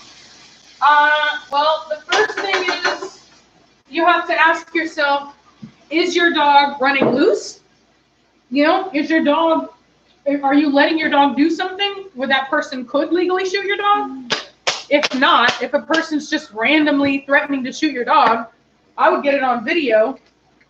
And because in Texas, it's a one-party state, meaning that only one individual needs to know that a recording is going on. And I would report it to the authorities. And they're probably not going to do anything. But at the very least, you would have evidence if, in fact, anything ever did happen. And then I would just make sure that you keep that dog put away. Also, get down right now. That's a bad dog. Get out of it now. Also. We had an old coffee cup on there he was trying to get into. But ultimately, it's up to you to keep your dog safe. Somebody said, or the girl that said that her dog was being aggressive or whatever towards her boyfriend. She said, "I'm the main disciplinarian. It's weird if it's whenever my boyfriend tries to kiss or hug me." The dog tries to hide? No, not tries to hide. He just she said that it's she said I'm the main disciplinarian. But I thought she said that the dog gets scared when he comes around.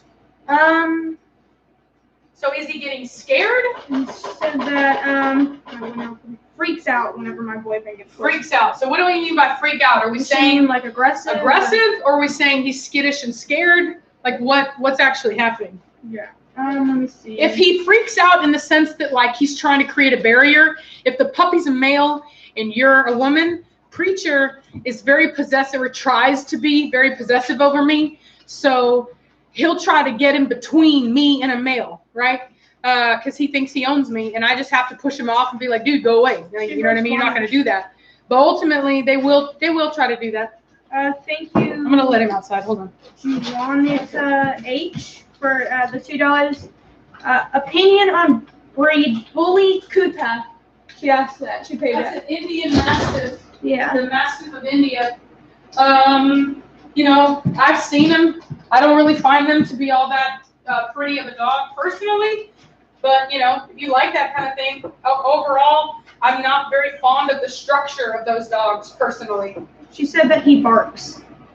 That he barks at the boyfriend whenever she tries. Yeah, then you need to correct the dog because he's trying to be possessive over you. Most likely, that's what's going on. Most likely, he's trying to prevent the boyfriend from interacting with you, and I would correct that behavior. I have a French Mastiff. He needs to be respect. If you wouldn't let him do it to you, then don't let him do it to your boyfriend. And honestly, your boyfriend should be doing it, not you. Your boyfriend needs to step up and make sure the dog knows who's really in charge. Sounds like there might be an issue there, you know? That might be why the dog is trying to dominate him, is because he thinks he's over your husband, your boyfriend. And who knows? He may very well be. You never know. I have a French Mastiff with fear aggression. She can get along with other dogs after a few days off trust building, but still is untrusting off strange dogs. Any tips on how to hurry the process? No, you're talking about a breed that is naturally wary. It's a Mastiff, and unfortunately, she's going to take the time she needs. I mean, you know. Especially it depends on, like, I guarantee you most dogs are like better with certain personalities than others. So you may find that, you know, that she may warm up easier if she's around dogs that are less threatening. But ultimately, there's really not too much you can do. It's kind of like people, like me, I'm like that. Many of you know or don't know, but I didn't have a conventional upbringing. So I am unsocialized. So I don't have as easy of time bonding with people as a lot of other people do. So it takes me a while to warm up to people and to trust them. So it's just personality types, and then sometimes it has to do with, you know, what you've been through. My male Malinois Anatolian pit keeps trying to bug my female cat. And keeps trying to what? Bug my female cat, and he sees her, and it's almost like how Oso acts with Liberty. I just want him not to hurt my cat on accident. Yeah, so you're gonna have to set boundaries. You're gonna have to make sure that the dog knows to stop, and because that can, you know, escalate. You know what I mean? Especially if you're not really reading it right. There may be some prey drive. The breeds that are in there, very high prey drive. So I would be careful. Did I just make a huge mess? Yes, I did. I really need a bigger pot, but as usual, the dishes were not done, even though I asked for them to be done. And so I don't have a big enough pot. Do you have any Velocity merch? No, I'm having a hard time with merch right now. The company that I have been using is the one that is made or that is working in conjunction with YouTube, which is like Teespring, and unfortunately, it's very hard to learn how to use their stuff because like let's just say that I want to create 2 hoodies with 2 different designs. I can't do it at the same time. I have to create like a different set of merch for every design that I do, because I can't put out, like whenever I go to do a design, it wants to use that same design on all the different items, and then you can post that. And I wish it wasn't like that. I don't get why it's like that. I don't find it to be very easy to use. I did get accepted by the same company that does PewDiePie's merch, but I haven't stepped into it to learn how to use it yet. So it's just another thing. I have so much stuff I have to learn to do, and I was having problems, as many of you know, with my video editor. I was using Adobe Rush. That isn't working anymore, so now I'm back to Power Editor or Power Director, and I'm finally getting that to work. So I've just been having issues, and unfortunately, I can only do so much, at a time. Somebody said, Savannah, did you get the candles I sent? Does any people are sending stuff? I haven't checked my P.O. box yet. I hope you sent it to the P.O. box. And so I did check it, but there was nothing there, and so I haven't checked it in a while. But anyway, we'll take a look and check. So. Hey, Mama. What? I blocked this person, right? Huh? Obviously, right? Who's not a blocker? Savannah, look up malignant narcissism. I've watched y'all's videos for a while now, and your mom is very dismissive of you and just plain toxic. Well, there you go. Apparently, I'm a horrible mother. She's a perfect, Yeah. There's a blocking. Uh, There we go. Oh, they're a sad person. You know what I think is funny is that a person that thinks that by judging YouTube videos that they can make an accurate assumption of what kind of mother I am. I'm pretty sure that somebody that thinks that highly of themselves is most likely a narcissist. I would never make a judgment on somebody's character off such little information, but hey, I guess maybe this person knows something we don't. Yeah, everybody's just like, blocking those. That's what I did. I did.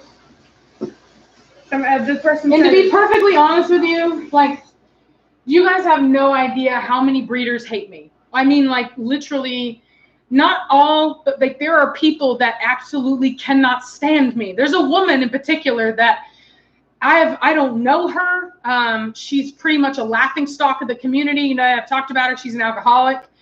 She comes for me all the time, and I just never. Sometimes I think that people try to antagonize me as a way of getting attention. I think that if they think that if I mention them, that they'll get views or whatever. So I ignore them, but it's going to happen. You're going to get people that don't like me. They're going to get on the chat and they're going to say really horrible things. And the best thing to do is just ignore them, because that's what I do. So you got to, as long as you're doing what you believe is right, and you're doing the best that you can do, then screw what anybody else has to say. And 13-year-old needs a tough money. So, I don't know. It is what it is.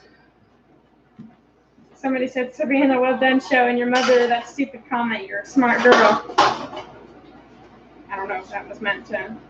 Let me see. Come on. I really. Oh, you know what they're griping about? They're griping about me griping about Savannah not doing the dishes. I bet you anything that's what it was. So, oh God. Thank you, Penelope Tan, for $2. Talk about how you place puppies with the right owner. I don't. That's not my job. I screen people so that I know that they're able to keep this breed, and then I don't have to do that. That's not, I know that there are breeders that do that, but I do not do that. I would hate it for somebody to tell me that They're going to pick whatever puppy that I get. Sorry, but not going to happen. So I know people do it. I don't do it. If you place a deposit with me and you want fourth pick, you get fourth pick, whatever dog that is. If I didn't think you could handle any of my dogs, then I wouldn't let you place a deposit. My cousin has a 5-year-old kind of Corso, and ever since she got pregnant, my dog suddenly starts attacking her husband when he gets close. He's the one who raised the dog. How do I fix this behavior? He's going to have to fix it. Whoever it is that's getting attacked is going to have to fix it. Now, if it's his dog, he's going to. If it's not his dog and he doesn't live with the dog, then whoever owns the dog and is in charge of the dog is going to have to correct it. But if it's his dog and he lives with the dog, then he needs to correct it. Because anything you do is just going to be temporary. Blondie is looking to be taller than Midnight because she. Oh, that was somebody responding to another person. How much do you change? Wait. Let me see. Donald DeVelder, $20. Thank you, Donald Delder, for $20. They said haters will hate. Yes, they will. Yes, they will. Did you know, I read an article. So I made the mistake one time of reading the comments that get blocked from my channel. And like, not a good idea. Even though I feel confident in who I am and what I do, I don't think that anybody can read that much negativity and not be affected by it. People tell me I should kill myself. People tell me that I should have my ears cut off. People tell me that, you know, all kinds of really horrible, horrible, horrible things. And ultimately, I don't care who you are. If you're doing something and getting notoriety, you're going to have haters. The more people that know about what you do, the more people are going to dislike what you do. It's just different personalities in the world. And unfortunately, that's just part of putting yourself out there. And not everyone's going to like what I do. Not everyone is going to agree with what I do, and that's fine. You're more than welcome to. Would I prefer that they disagreed and went on about their way instead of leaving really hurtful, hateful things? Sure, but ultimately people are all dealing with their own stuff, and usually when people make those kinds of comments, they themselves are not happy. They themselves are having a really hard life, and they're taking it out on you. You know, people that are happy and healthy and well-adjusted don't make comments like that. So it's just, you know, the way it is. But unfortunately, the more and more I put myself out here, the more haters I inevitably will get. And that's just the way it is. And I'm prepared for that. It doesn't necessarily make it easy, but I understand that that's part of the process. Georgia says Jane the new Nancy. Yeah. Okay. And Preacher needs to be let in. He's sitting at that door with a sad face. Hold on. He'll get over it. Let me just do this real quick. Turn this down. Somebody says, is what I don't like is that Savannah sees that. What they don't like is what? That Savannah, that I see that stuff, you know? Yeah, I know, yeah. Well, people like that are less in life. I know, that's what's funny, is that lady's over there like trying to take up for Savannah while insulting her mother in a horrible way. And it's like, I mean, you may think you're taking up for her, but you're not helping at all. No haters. I had a difference between getting a hip test done earlier and is there a difference between getting your hip test done early as in opposing to later? I always heard they're supposed to wait until 24 months. Yes. So this is the difference. When you are dealing with, there's two different kinds of health testing. There's OFA and there's pen hip. Okay. This is the difference.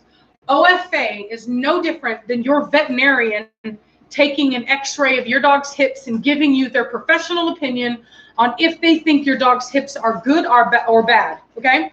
And the way it works is OFA, they take those x-rays and they give them to 3 separate vets, and it's supposed to be like a blind whatever, like they don't know, I don't know if they know the breed or not, but they're just supposed to grade the hips. They get the hips and they grade them. Now, with OFA, it's opinion-based, also called subjective.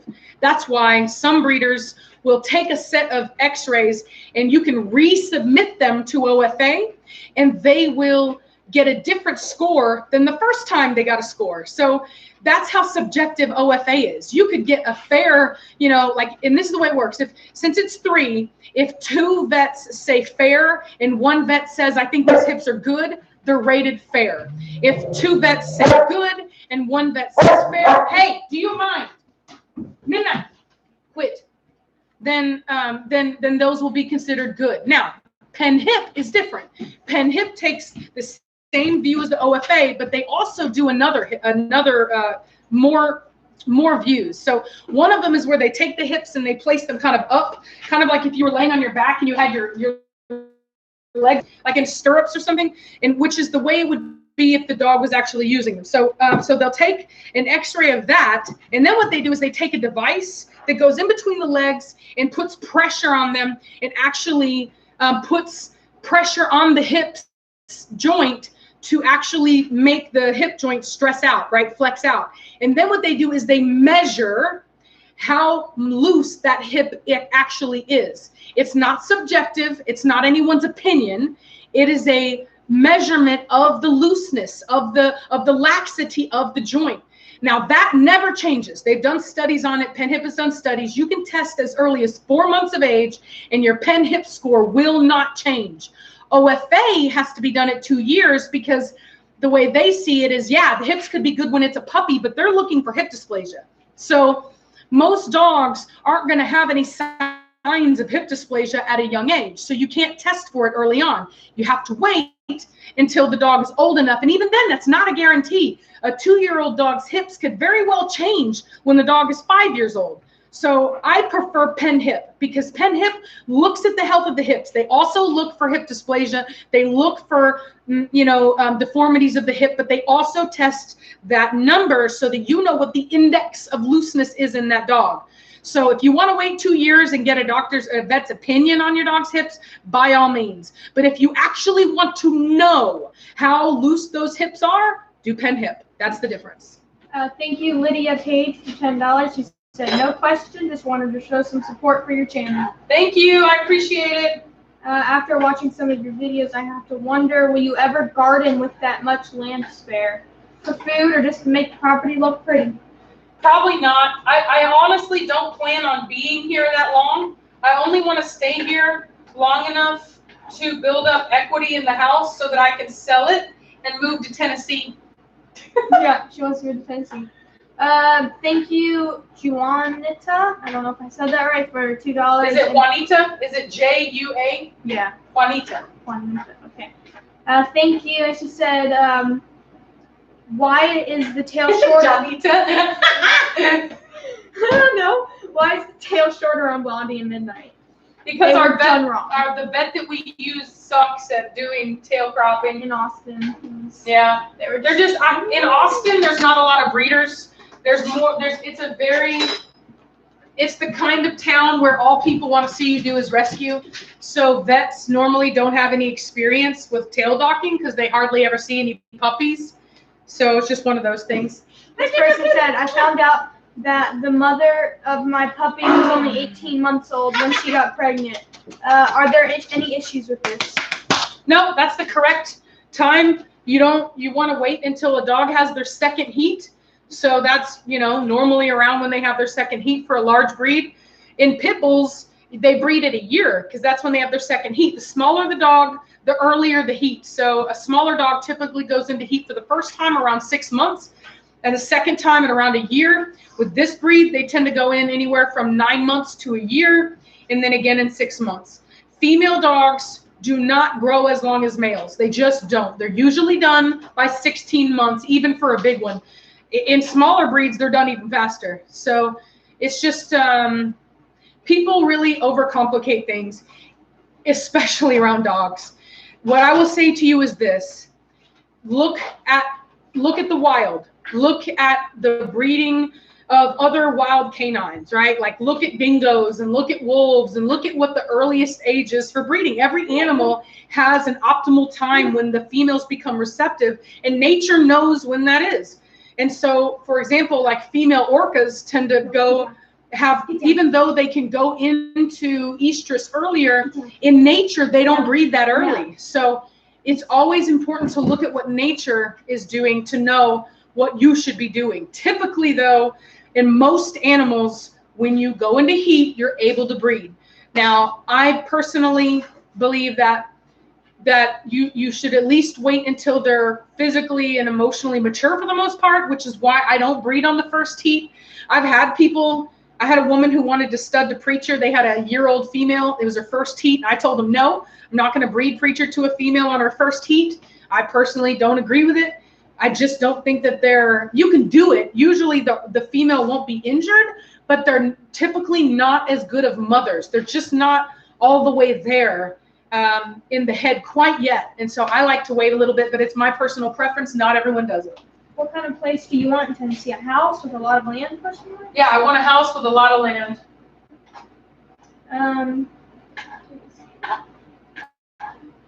Would wolves successfully breed on the first heat?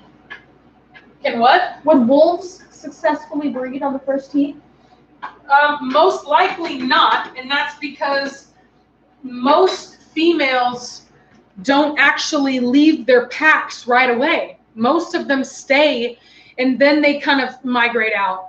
There was a recent, I watched a documentary on, who was it, wild dogs, and in Africa, African wild dogs, and I found it to be very interesting that ultimately the females would stay, and even the males would stay, but eventually those females, they can't deny that call anymore, and they go off and they go find males and they start their own families. So I think, like I said, I think it is a matter of maturity. You know, they don't always breed on that first one. Now, I believe that there have been cases where they have, like if you look at that one documentary of the black wolf, the one he would go, he's like the Casanova, and he would go and he would breed with the daughters of the dominant pack that was there at the time. Those may have been yearling females, but I don't know that for sure.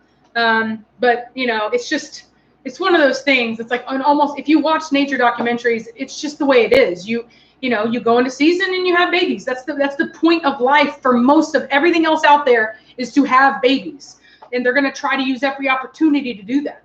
In fact, I watched another documentary today that was like the fight between buffalo and lions, and like the female herd is just coming in, and the bulls are like hopping on them immediately. And the first thing that went through my brain is, oh my God, those horrible males. But then the other thing is, like, actually no, like, he's taking his job seriously. He knows that he needs to reproduce. They're being, you know, killed by lions. So in his eyes, he's just trying to make sure there's enough buffalo to keep the race going.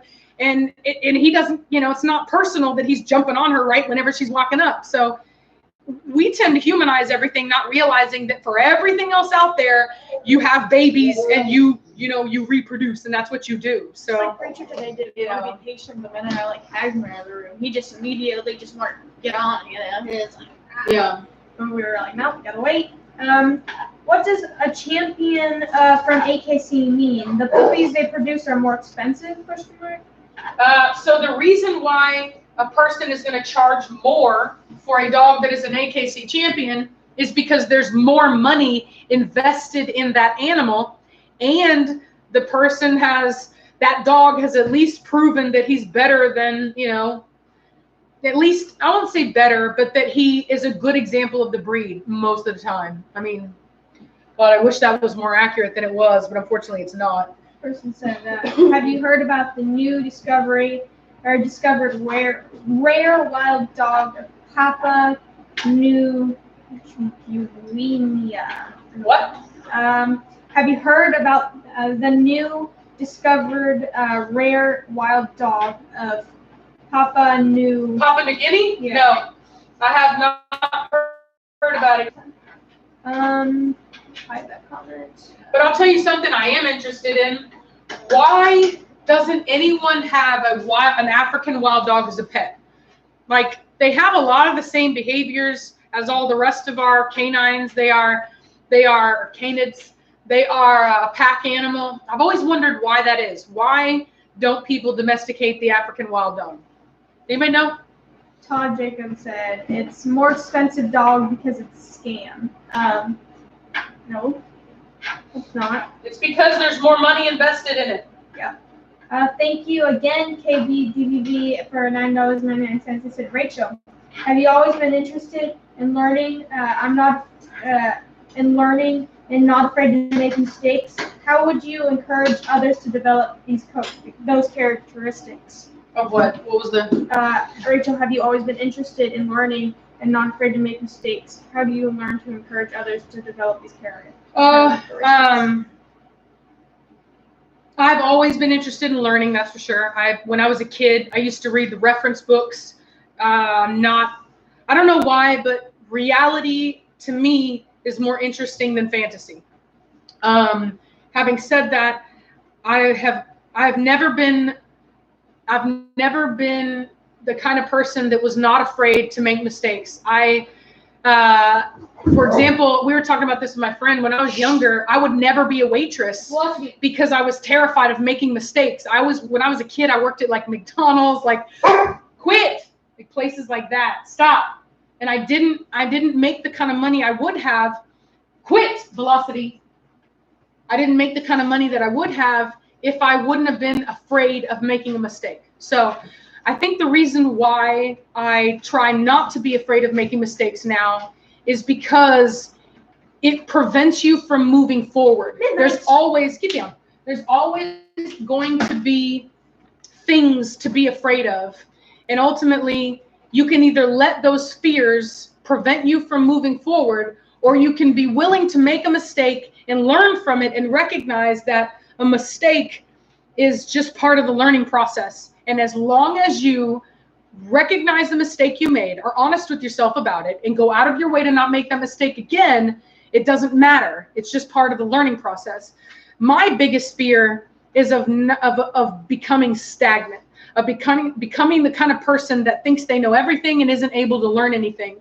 And so I'm constantly questioning myself.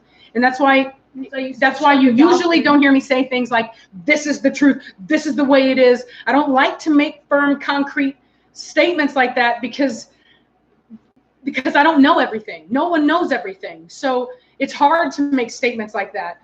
I try to make the best decision or the best comment that I can make based off the information that I have available to me at that time. And I leave room for a correction if necessary, if I end up being wrong about something, because Lord knows we all can be wrong about stuff.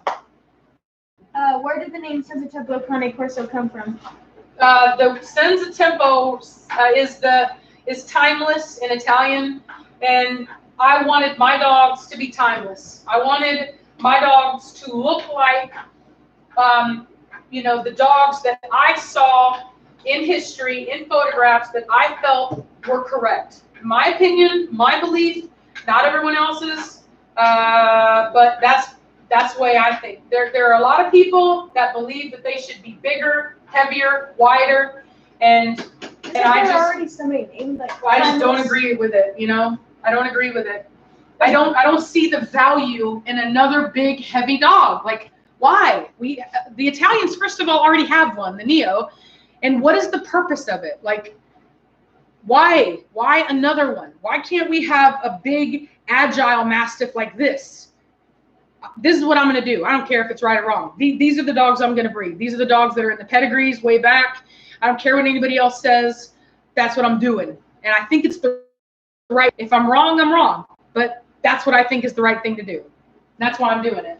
How did you handle Preacher when he first became how did you handle Preacher when he first became sexually mature? What do you mean? He didn't do anything wrong. He wasn't a bad dog or anything, You just work with them when they're young and you don't have a problem with them. So, I mean, like, it's the same thing with, like, horses. A lot of people say that stallions are unmanageable and that you should keep them separate and all this stuff. And there's a lot of horse people out there that say that's a bunch of bull crap. And that if you know what you're doing, you could handle a stallion as well as you can handle another horse. It doesn't take more effort. Yes, it does. Do you have to be on your P's and Q's? Absolutely. But is it impossible? Are they just, is it just like, oh, you just can't because of X, Y, Z? No. And I don't believe it's the same way with dogs and hormones. It would be like kind of like saying that teenage boys are aggressive. They get in fights and they can be too flirtatious with girls. Maybe like Savannah was telling me about a boy in her class that would walk up and slap the girls' booties and whatever, and little things that back in the day used to be like, it was still frowned upon. You weren't allowed to do it, but it was never considered to be as predatory as it is today. And yeah, it was just play. It's just like everybody figuring out, like, if you ever watched like primates learn how to be, like, everything about being young is imitating adult behaviors so that you know how to be an adult.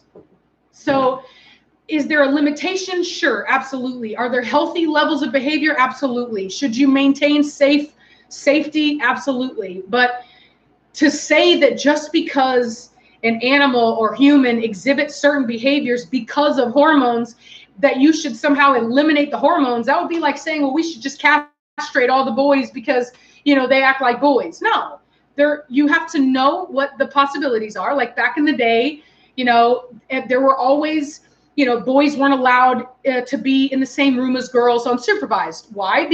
Not because all men are rapists, but because they knew that that hormones take place, and you didn't want to leave room for things to happen. So it was just, we just kind of had rules of how things should be done, you know? And so I think that a certain amount of it is common sense. And so, you know, that's just how I am with my animal. I don't leave my males out together because they could fight. You know, males are going to fight, like, especially unsupervised. I don't leave Cashmere out when she's hormonal with the other dogs. I'm aware of the possibilities and I plan for them. And I think that's what we should all do. If you realize there was a fault in your line, like way more prone to hip dysplasia, would you throw away your whole line or start a new one? Yes. Or try to breed out the fault? Yes, I would. I would. If I tested, if I had all my people come back to me and say all these dogs are breaking down, I'm gonna do that because that's the right thing to do. I don't think that would happen, but yeah, absolutely. You know, why wouldn't you? Why would you want to keep producing unhealthy dogs? It's just, it's a financial drain on the breeder, because then I'm gonna have to replace all these puppies, right? So then I'm not making, you know, I'm not being able to even support the program, because now I'm having to just give away a bunch of dogs. And unfortunately, these dogs don't work. They don't, you know, they don't go and make money. So the only way that they can kind of help to make costs easier for feeding them, health training them, going or health certing them, like the money that I spent in showing Preacher, all that stuff adds up. So it doesn't make any sense for an individual to breed health or unhealthy animals and then have to just keep, I mean, yeah, it just wouldn't work. Like, who would do that? I mean, do you recommend to do pen hip at 16 weeks or to wait till they are bigger due to anesthesia? A dog's not fully developed at 16 weeks old. No, the hips can be tested at that age, man. That's 4 months for pen hip. I was just counting the weeks. I personally wait longer.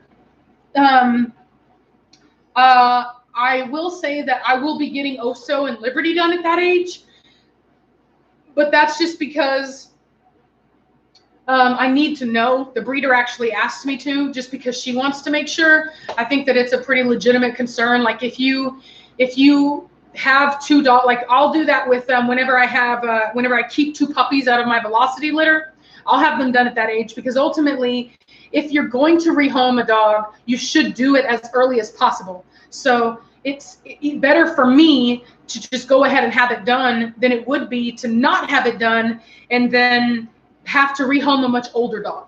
Opinions on playing tug of war with your dogs? It's fine. You know, it's fine. I don't have a problem with it. Would you ever try to develop color in your printer? No. But Merrill, Lilac. No, no, those are not colors that are allowed in the breed, and no, I would not. They said if you know it's not going to alter the quality of your dog. No, it doesn't, because the problem with that is that even though you may not do that, somebody else is going to buy your dogs that is going to do that. And that's why I think a lot of breeds have rules against certain colors, because they don't want people, color enthusiasts, breeding that in and only focusing on those colors. I think it's a big reason why in our breed, you're not allowed to have the Rottweiler pattern. And I think the reason for that is because it is a dominant trait. If both parents have it, then it's actually going to come through in the puppies. Both parents have to have the gene, but ultimately if they do, you're going to see it come up a lot. And I don't think that the breeders wanted those colors to overpower. Unfortunately, people are all about the outside packaging. You know, we're very visual. So we are oftentimes, like, I can't tell you how many times, even back whenever I was breeding fish, it's so hard for the average person to look past color to see the structure of an animal, whether it be a dog, cat, or fish. And yeah, even us, like our mating partners, for God's sake, like how many men do you know or women do you know got with somebody that was just really pretty but probably had a real lack of personality? So, you know, it's something we all have to struggle with and teach ourselves. You must look beyond the packaging, and really unique colors make that very hard for people to do. And ultimately, I don't agree with it. There is a breeder on Instagram that is calling his Cane Corso pure, and he's got Merle Cane Corso. And it's just like all he's trying to do is be the first one to have a color that nobody else has, so that he can capitalize on a market of people that don't have any integrity on a breed, and they just want the color because they're selfish. And they'll buy that mixed breed dog. They may even know it's mixed, but they don't care because they want that color. And if enough people do that, it takes over and ruins breeds, just ruins them. How large do you want your pack to get? I cannot have any more than 11 breeding animals, but that doesn't mean I can't have more animals than that in general. It doesn't mean that I ever will. That's a lot of dogs. So I don't know. You know, I think it'll just be what it is. We'll see. We'll figure out where we need to be, and we'll stick at that. So what colors are allowed in the Corsos? Black, gray brindle, also known as blue brindle, black brindle, chestnut brindle, really like you know, various shades of brindle that are like allowed. You'll have like a red fawn, you'll have fawn, you'll have black, you'll have so can they be completely white? No, you'll have Formentino, which is called blue fawn with pit bulls. I'm trying to remember. I think that's all of them. Yeah, pretty standard colors. Not a lot of fancy stuff in there. Oh God, no! You need to go. Okay, yeah, no, you can leave off. Some people are weird. Yeah. Some people are very strange. I was looking because people were in the comments were like, somebody needs to be blocked. Yeah, delete that though. Some people's, as they say in Talladega Nights, somebody didn't love you enough when you were little. They gotta go and post little crazy mean things to get a reaction. Hey, get out of my stuff. Like, they got a reaction. People are over here like blocking them. Yep. But you know, you got blocked too. Yep. That's